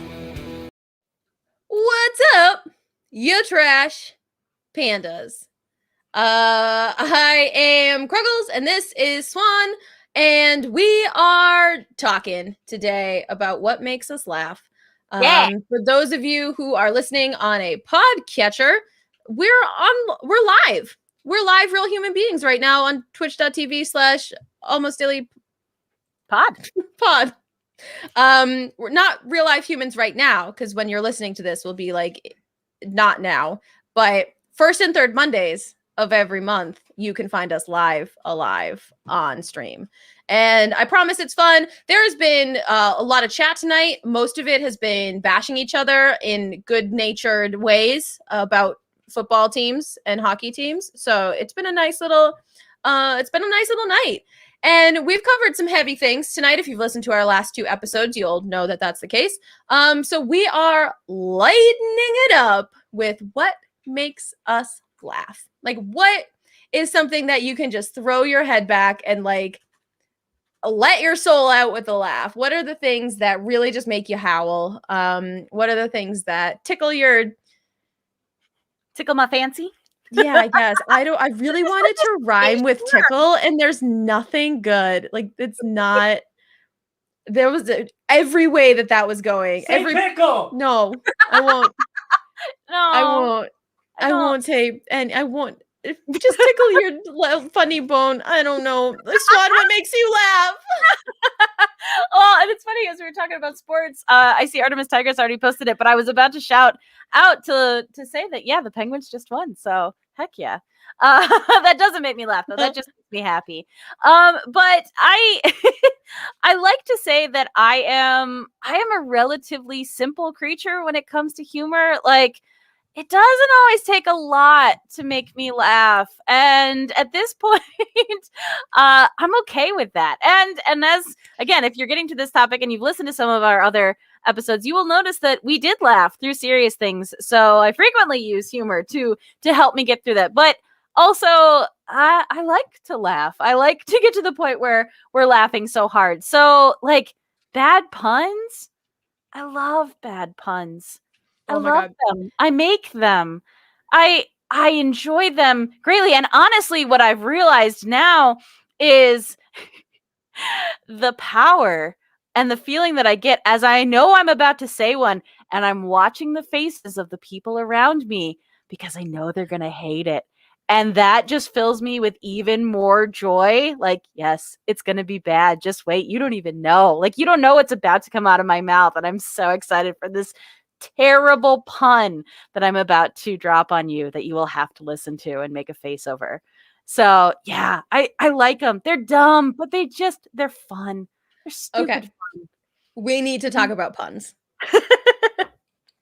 I hate puns. And I feel like every good duo has someone can be characterized by the one who loves puns and the one who hates puns. I've recently realized that, I guess relatively recently, that I think part of my problem with puns is that I see words. So like when I'm talking, when I'm listening, like I see words spelled out in front of me. I can't really describe it, but like I see them. So I see how they're spelled and I know it's not the right word. So like puns don't come easy to me because I don't think that way. Sometimes I don't get puns because I know how the word is spelled rather than how it sounds. And so I don't get it, or I can't make puns. Like I struggle. Anyone who listens to Adventure Incorporated, an actual play D&D 5e podcast, knows that I scream a lot about puns because those 4 doofuses love puns and they make them all the time. And I always feel so left out. So it's like I just like have a hard stance against puns because I'm bad at them. And it's easier to hate something I'm bad at than accept that I'm bad at something. So I'll give you at least a flip side to that when it comes to my humor. And it's why I realize as much as I like being someone who makes other people laugh, I am not necessarily funny on my own. Like, I think I tell okay stories, but I don't tell jokes. And I get very nervous telling jokes. But what I've found is I can be very quick with a pun. And not only do I genuinely enjoy people getting really upset about it, that buys me time. That buys me time to come up with a more clever response. So it's very much this is me treading water and giving my chance to have you react to that, so I get a couple more seconds to come up with something else and have that reactive funny moment where I do think I'm actually good at. Okay. I think that's a good way to look at it. They stress me out. They make me anxious. I was listening to a podcast, which is my unofficial show, The Love. It'll be my real show, The Love, in another week. But it's called Films to be Buried With by Brett Goldstein, who is on Ted Lasso, for all of you Ted Lasso fans. So basically he has guests on and he asks them like, okay, you've died. Sorry. What you have to show someone the sexiest movie you've ever seen, or like you're the objectively best movie that's ever been made, and then like the funniest movie you've ever seen. All of those things. It's super fascinating. It's my new favorite podcast. Cool. And on the episode I was listening to, he was flat out like, I hate puns. He's a comedy writer. He wrote for Catherine Tate's show. Like he's a hilarious writer and a very funny person. And he was like, I hate puns. And it was like deadpan, so serious. And he went on this like tirade about why he hates puns. And I was like, I have never loved an actor more than I love this guy right now. So I was like, finally, someone in comedy who's like, no puns. It's the first time I've ever heard someone as aggressively anti-pun as I am. Oh, I love it so much. I'll say, so also listening to a podcast, and I referenced them earlier, but I've been completely binging them because I was way late to it. But the My Favorite Murder Girls, so Georgia and Karen, again, one of them who loves puns and the other one who doesn't. And there was a moment where, so it's Georgia who loves puns, which is definitely of the two, the one that I am.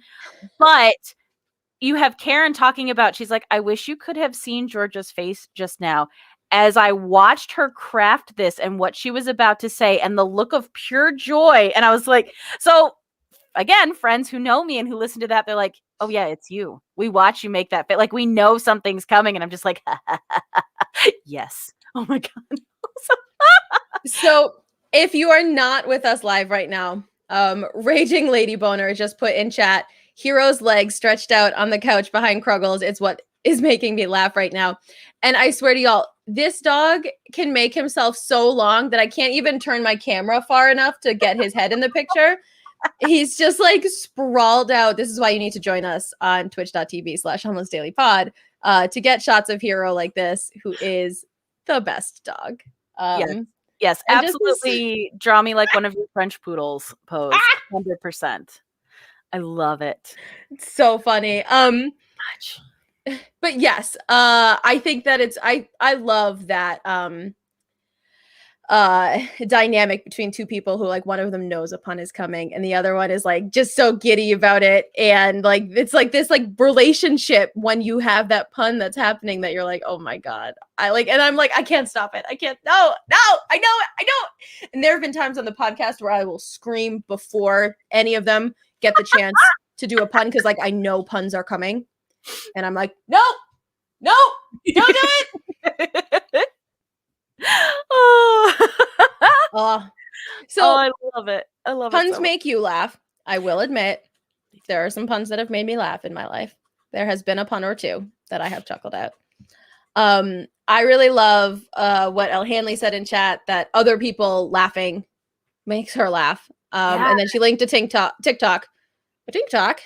that I will watch later. But and I'm so excited that you mentioned TikTok. And again, oh God, I'm literally Charles. Stop. It's 2 weeks in a row. I can't take it. But what I will say is, as much as it has become a very weird cultural thing, when you look at Vines or Reels or TikToks, however you personally feel about them, there are times where there are people being genuinely funny in like 10 seconds. And like, that's impressive to me. It's a talent.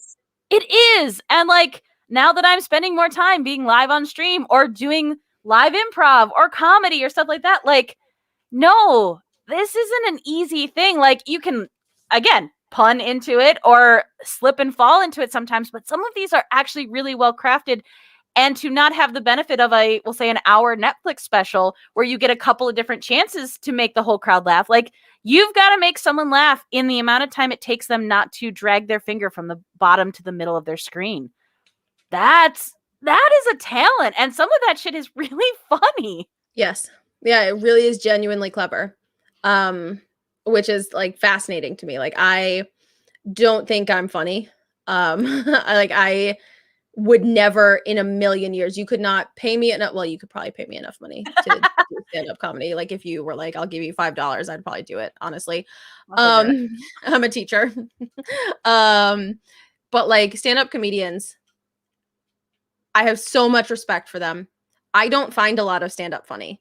But I just, because that's not the type of humor I like.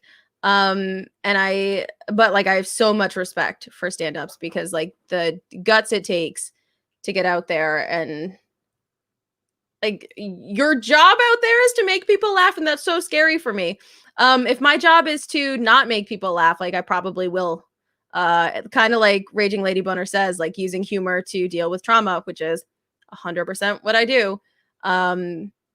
It can skew dark, or it can skew like, not in a not in a way that one would typically find funny, but like comedians like that who use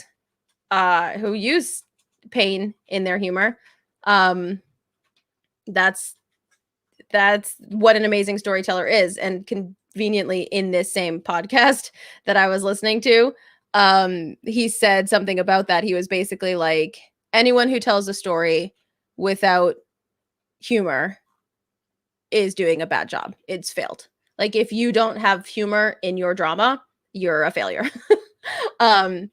And like, Mike was like, well, yeah, duh. But I had never really heard it kind of laid out like that. And I guess it is a yeah, duh. Because like, all of the things that we love, like, they have to have those light moments. Shakespeare built in gravediggers into Hamlet because he needed lightness, right? Like, tragedy without humor is hard, and not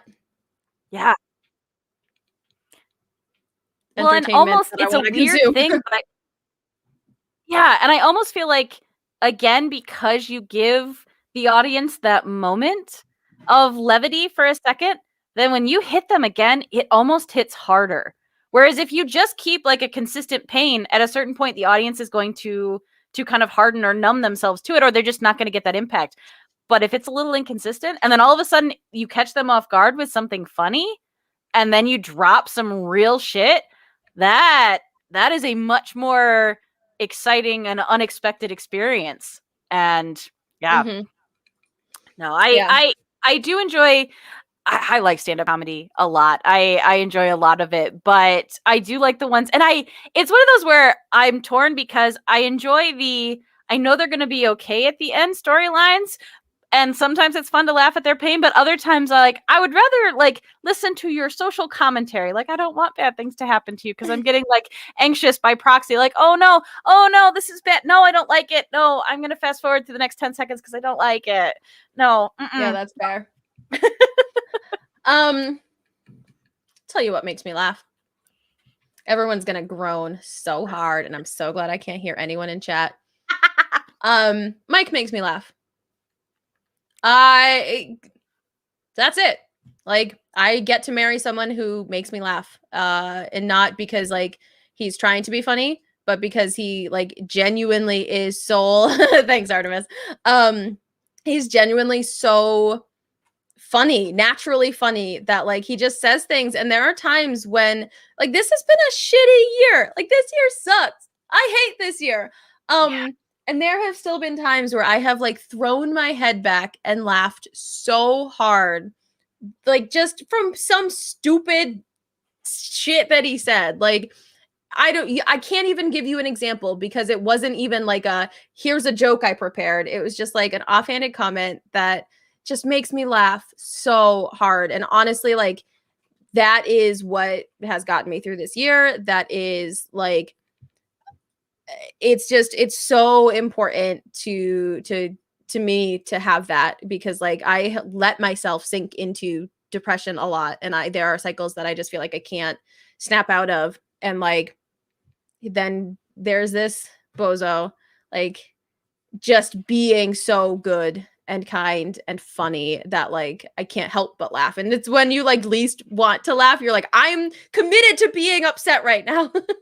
I've decided that I'm in a bad mood, and then just like totally breaks through that in every way. And like I just appreciate those moments so much.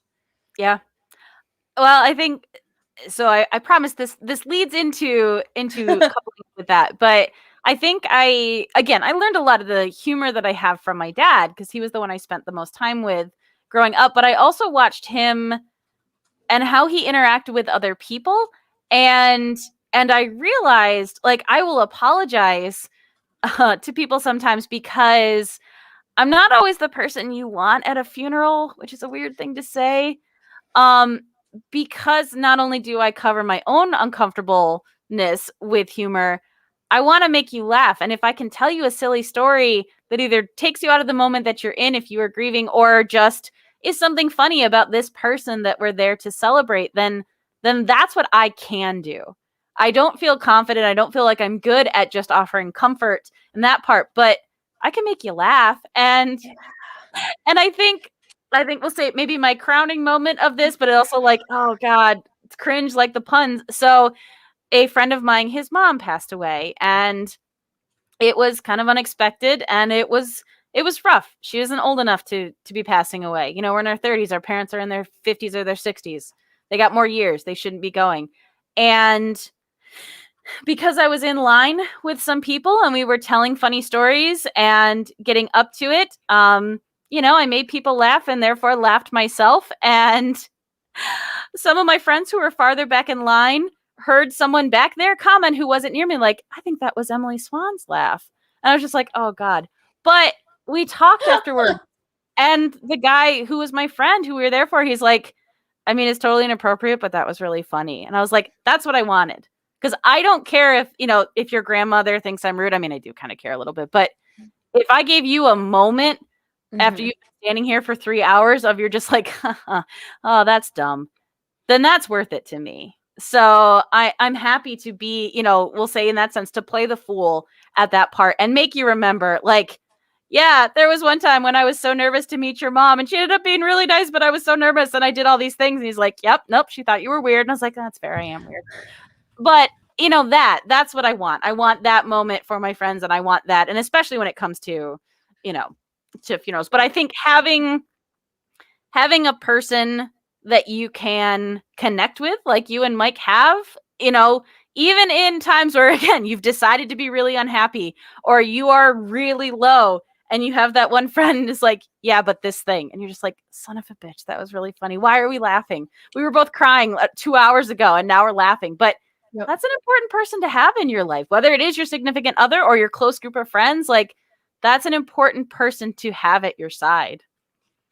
Yeah, it's true. I am very lucky for it. There's music that does that too, and I think that's important to find. You know, what's your consistent mood breaker song? I have a couple. I've got The Anglo-Saxons by the Mountain Goats, which like everyone go listen to because it's so stupid and it's so funny, and I'm laughing just thinking about it. Decepticon by La Tigra is another one. Like, also go listen to it. And then No Children by the Mountain Goats. Just the Mountain Goats. Yeah. Like, we can be just in the car and like in whatever mood we're in, like that song comes on and it's just like the whole mood shifts or changes and is perfect. It's everything we need it to be. And like, music that can do that to you is so important, especially if you don't necessarily have a person who is your constant laugh source. Yeah. No, it's Thank you, Future Skeleton, for posting the links. Yeah, no, and I think music is good, and again, we talk about like silly things, and when you pitch this topic, especially as a hey, we were just going to spend like almost 2 hours talking about some really heavy shit, like what makes you laugh. Of course, in that moment, my brain is like nothing. I find no joy. I don't know what joy is, and my brain goes blank. But I was like, all right, so because that's what happens. I was like, I don't know anything that's funny, but like I was really trying to sit with it and think, and it was like once in a while there are just like, again, it's a joke I already know the punchline to, but if it pops up, and again, a lot of this obviously is doom scrolling through Facebook or Twitter or Instagram, but if that meme pops up, and so I'll tell you guys my favorite, the one joke that will consistently make me laugh, because I am at heart a 7th grade boy, and it is, how do you get Dick from Richard? As far as a nickname. I said, well, you ask him politely. It makes me laugh every single time. Every single time I will chuckle at that because it's funny to me. And I was just like, oh, like, yeah. I've said that to my father and made him laugh. So I now have that as a memory. I'm like, hey, Dad. He's like, I hate you. You're such an asshole. Oh my God. Yep. So I love that. I love Elle Hanley's I Make Myself Laugh. Hell yeah. Hell yeah. Hell yes. Like if you like the running commentary you have in your head, like you said, or like anything that if you find yourself funny, there are some moments on our podcast that like we'll end the show and I'm like, I was funny tonight. Like it's good. Yeah. And it's really funny to like, it's so good and it's so healthy to appreciate your own sense of humor. So overlooked, I think, is finding ourselves funny. Like that's awesome. So hell yeah, Elle Hanley. You said memes.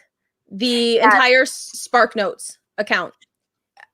Follow Spark Notes on Twitter or Instagram or like your social media of choice, because they post the funniest shit. Like I will scream laughing at anything Spark Notes posts. It's always like really nerdy and like really deep cuts, and they're so freaking funny. Classic literature meme that popped up the other day, that Serious Business Network tweeted out. I should probably try to find it, but it might be the funniest I've ever laughed at a meme in my life before. It was a combination of Troy and Pokemon. And like I guess the Iliad and Pokemon. But it was like the funniest shit I've ever seen. Anyway, memes are an absolutely valid place to find humor. And especially, again, we've talked about it, and it's literally our logo, the dumpster fire. This past year has been a dumpster fire. And at a certain point, I don't give a shit that I'm just sending memes to my friends because we're having a moment of joy. And I don't care. Like, let's just have a laugh for a hot sec. And and so I had mentioned this a little bit before we went live, but so the friend that I share probably the most memes with throughout the day, like I was telling her, I was joking, like I was preparing for this topic. So what I literally did was go into our group chat our messenger chat in Facebook and typed laugh every time as my search keywords, and literally just pulled each meme that it popped up and populated from there. And I laughed all over again. And I sent some of them to her again, and we laughed again. We've seen them before. We know the punchline, and it still made me laugh. They're never not funny. There are some things that are always going to be funny. Every time. And I'm totally fine with that. And I think that's a fascinating thing, because especially with someone like her, we share a very specific language with each other because we talk a lot, but we also kind of live on the same brainwave. So we'll make shorthanded comments to each other in other group chats, and people will be like, what are you talking about? It's like, oh, well, you got to see this meme because then it made us think of this thing. And at this certain point, it's not worth explaining because it's not going to be funny anymore, but we're going to be laughing like idiots over here while you guys read all of these things that we've now sent you. Yep. There's so much pure joy in that. And like being on the same brainwave as your friends, like knowing the things that they're going to laugh at is something that is great too. And it makes you feel good because you know that you're sending them something that you know they're going to laugh at. And like, it's just this cycle of happiness that it's a stupid meme, but like also memes are hard. Memes are not easy things to make. I had inspired by Spark Notes, I had my students when they read Great Gatsby last year, I had them like create a meme for each chapter. So like they had a whole database of like meme like templates, and God, they were so funny. And my like team of teachers was like, we should have them like, draw an illustration or like find art for each chapter. And I was like, okay, I'm going to interpret this in a different way, but I'm still doing the assignment, still on the same page. And they made memes, and God, I laughed so hard reading them. And it was like the first time they like really actively engaged.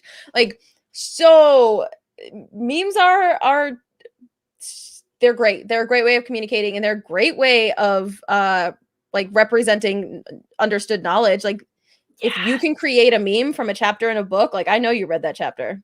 Or I know at least you understand the foundation of it, and that's all I care about. Like it's just such a cool memes are hard and fun and great. And I think again it comes back to being able to not only elicit a laugh in a short amount of time, but with a limited amount of information. And I think that's while it is its own whole cultural thing now, there is a shorthand to it. And like you said, you get, sometimes you get one picture with like 2 lines of text. That is not a lot of information to give to somebody else.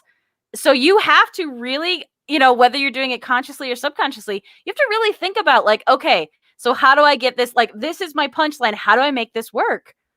So that everybody knows, like, again, if it's this moment in this chapter, if you've got a guy in a swimming pool, we'll talk about Great Gatsby, like, all right, so what's your hit? What's your funny bit? What are you focusing on? Like, there are so many elements in that I think just for the disposable nature of that type of humor get glossed over. I was like, yeah, no, I think you're underplaying like how much work this is, and how to like, it's not easy to do this. No, you rely on so much foundational information and understanding. Like I have to know this moment of The Office, and I have to know this sentence from this classic book, like, and then to think of them, to put them together is like it's just brilliant. I think that, I think memes are great. What else makes you laugh? Well, and I think it kind of spins off of it, and there's a really great stand-up by a guy named Neil Brennan.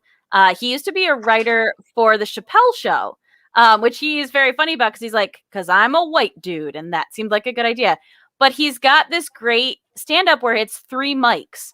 So at each different mic, he tells a different type of stand-up. Like one of them is just one-liners, one of them is stories, and then one of them is something else. But like each part of it is a different thing. And like some of the one-liners are really bad, but that's part of the fun too.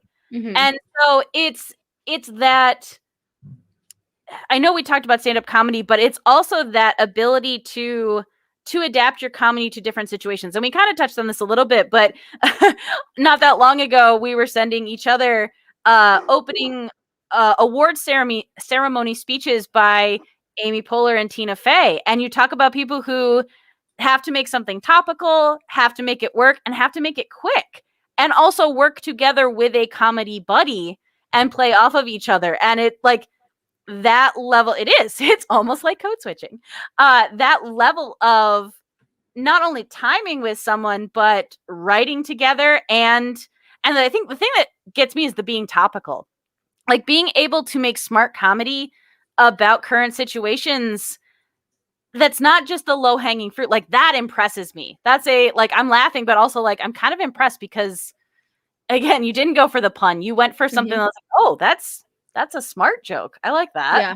I love, Tina Fey and Amy Poehler are 2 of my favorite comedians. Anyone who, if you haven't watched Wine Country, you have a treat in store. Have you? I have. Yeah. So I have. This is this is a totally different topic that I might bring up at a later date. But I have related to a lot of characters in a lot of movies.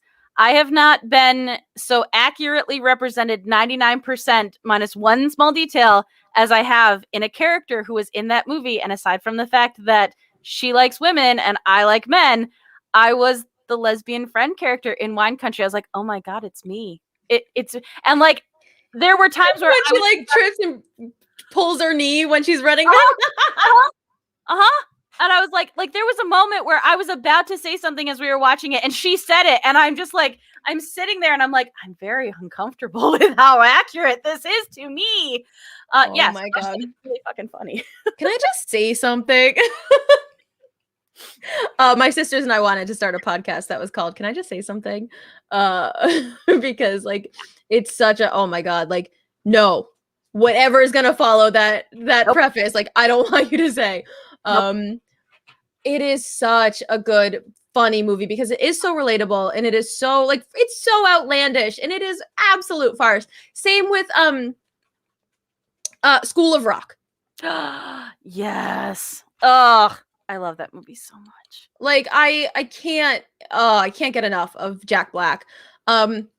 Future Skeleton in chat. First couple seasons of New Girl. Nick Miller, shut your fucking mouth. I know exactly what's about to come out of it.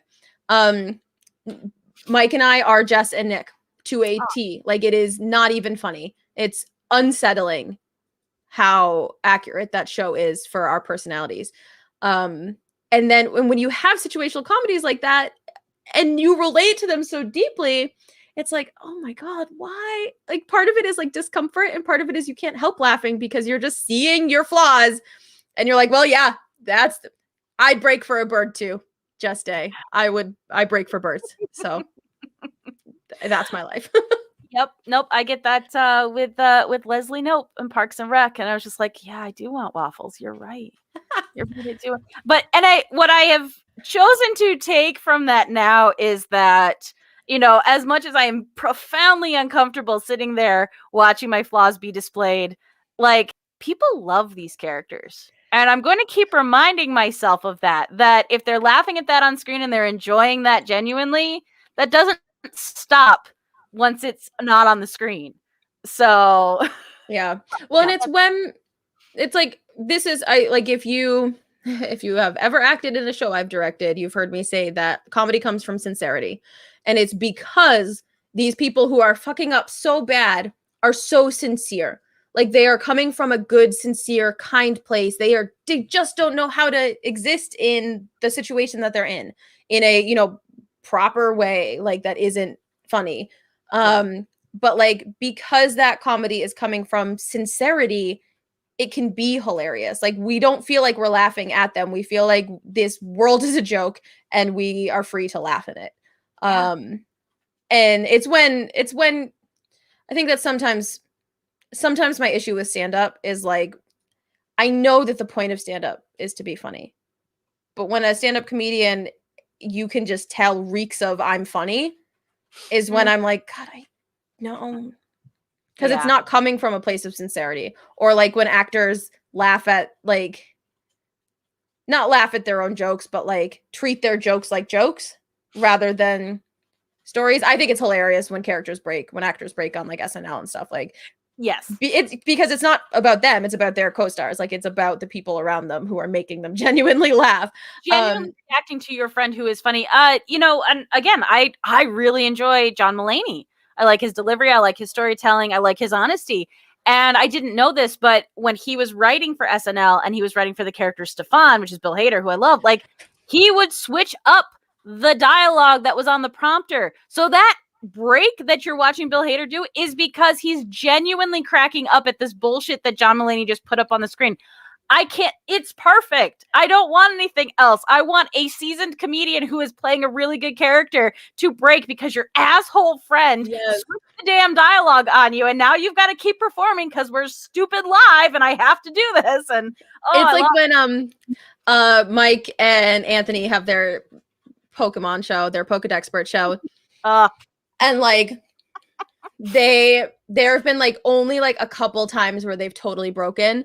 And like, you know, it's because of their guest. And like just watching them try to do the like to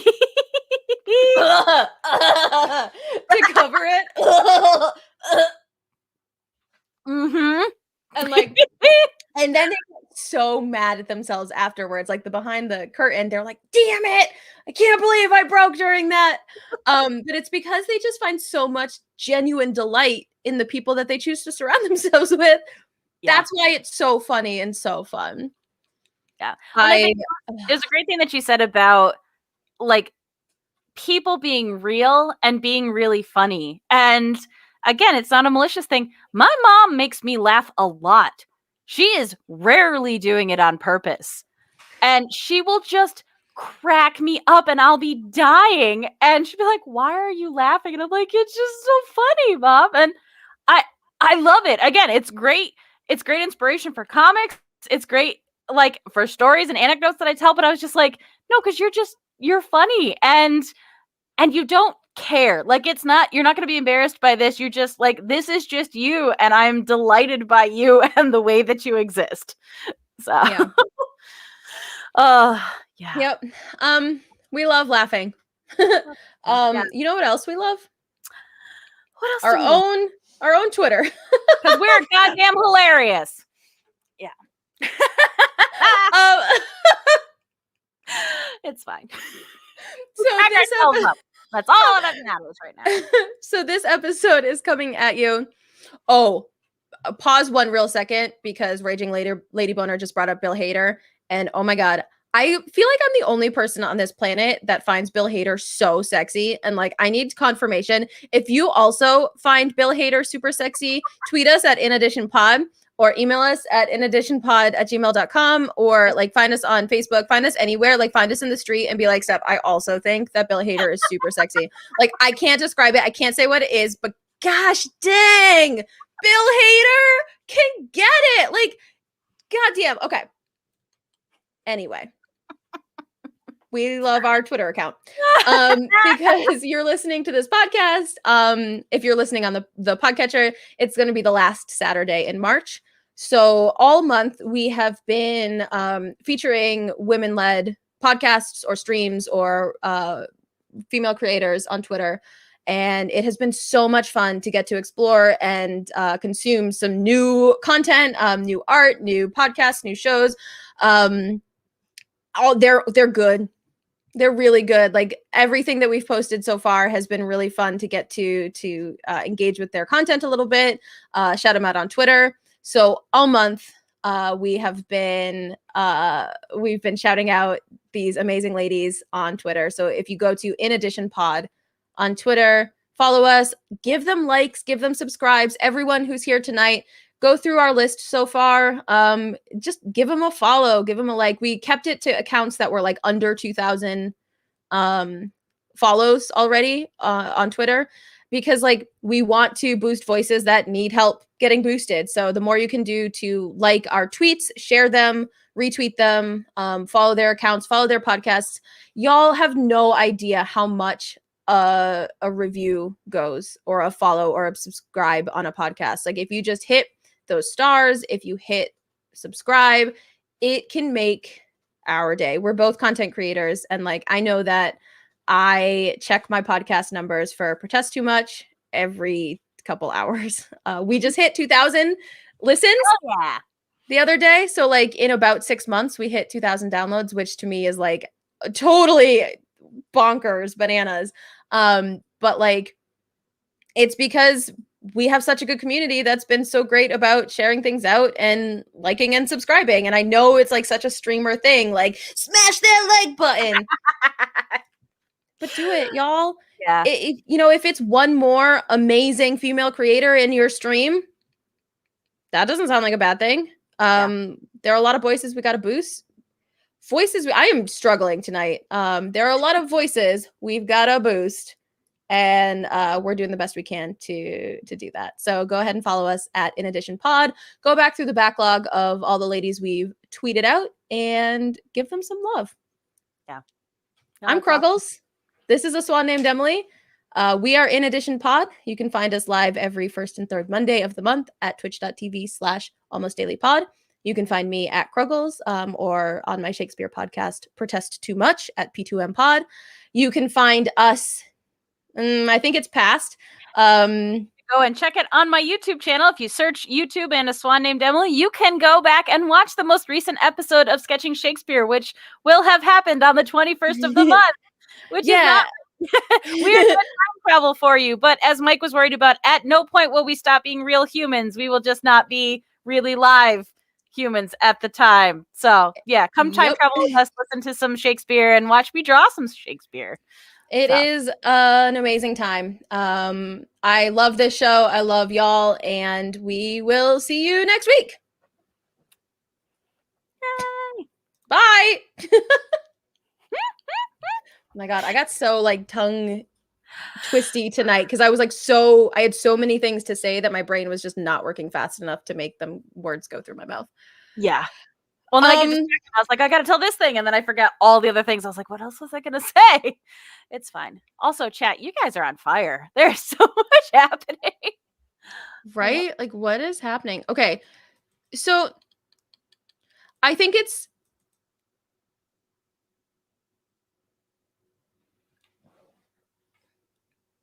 something coming through my headphones and I don't know where it's coming from. Mike thinks Josh Groban looks weird. Oh, which is sad to me because I love Josh Groban. But like a lot of people, if they look at a picture of Josh Groban quickly, they'll think it's Mike. Like I have a picture from Great Comet, and it was it Raging Lady Boner that said that he looks like, I thought that was Josh Groban real quick. And Mike's like, I think he looks weird. And I'm like, okay, well, I don't. So I don't know how to feel about this conversation because like because I don't want to be like, yeah, he does. You don't look anything like Josh Groban because like I think Josh Groban's hot, but like I also think Mike's super hot. So like I don't know how to respond when people say that. Very conflicted right now. Right?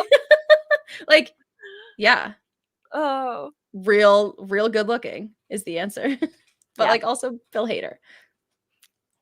I love that so much.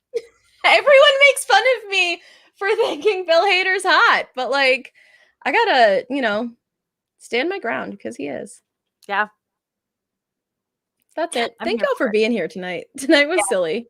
Yeah, For it was something so heavy. I'm glad I like ending on a silly note. That was good. Yes. And thank you, chat. You guys are great. I like that you hang with us when we're being real serious and when we're being real not. No, Stealth King, get out of here. Get out of here. No way. We just got to bring him back down a peg or two after you told told people that you really liked him and he made you laugh. Right? And I hate to do it because I know he's right there and I know he can hear it. But yes, I will also agree that Mike makes me laugh. I enjoy him on ADD very much. I find it very funny. So, yeah.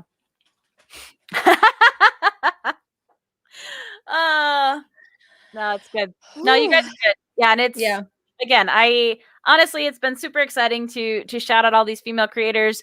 I'll take that. I will absolutely take that. But like, there's part of me that hopes, like, I kind of want some of these other creators to meet you in chat because you guys are fucking rad. Yeah. And just to shout out because we're just not gonna stop the Mike hype train right now. So the stream that he was a part of on Saturday, oh my God, raised how much fucking money for kids because it was an insane amount, and that's because of all of you in chat. And $1,300.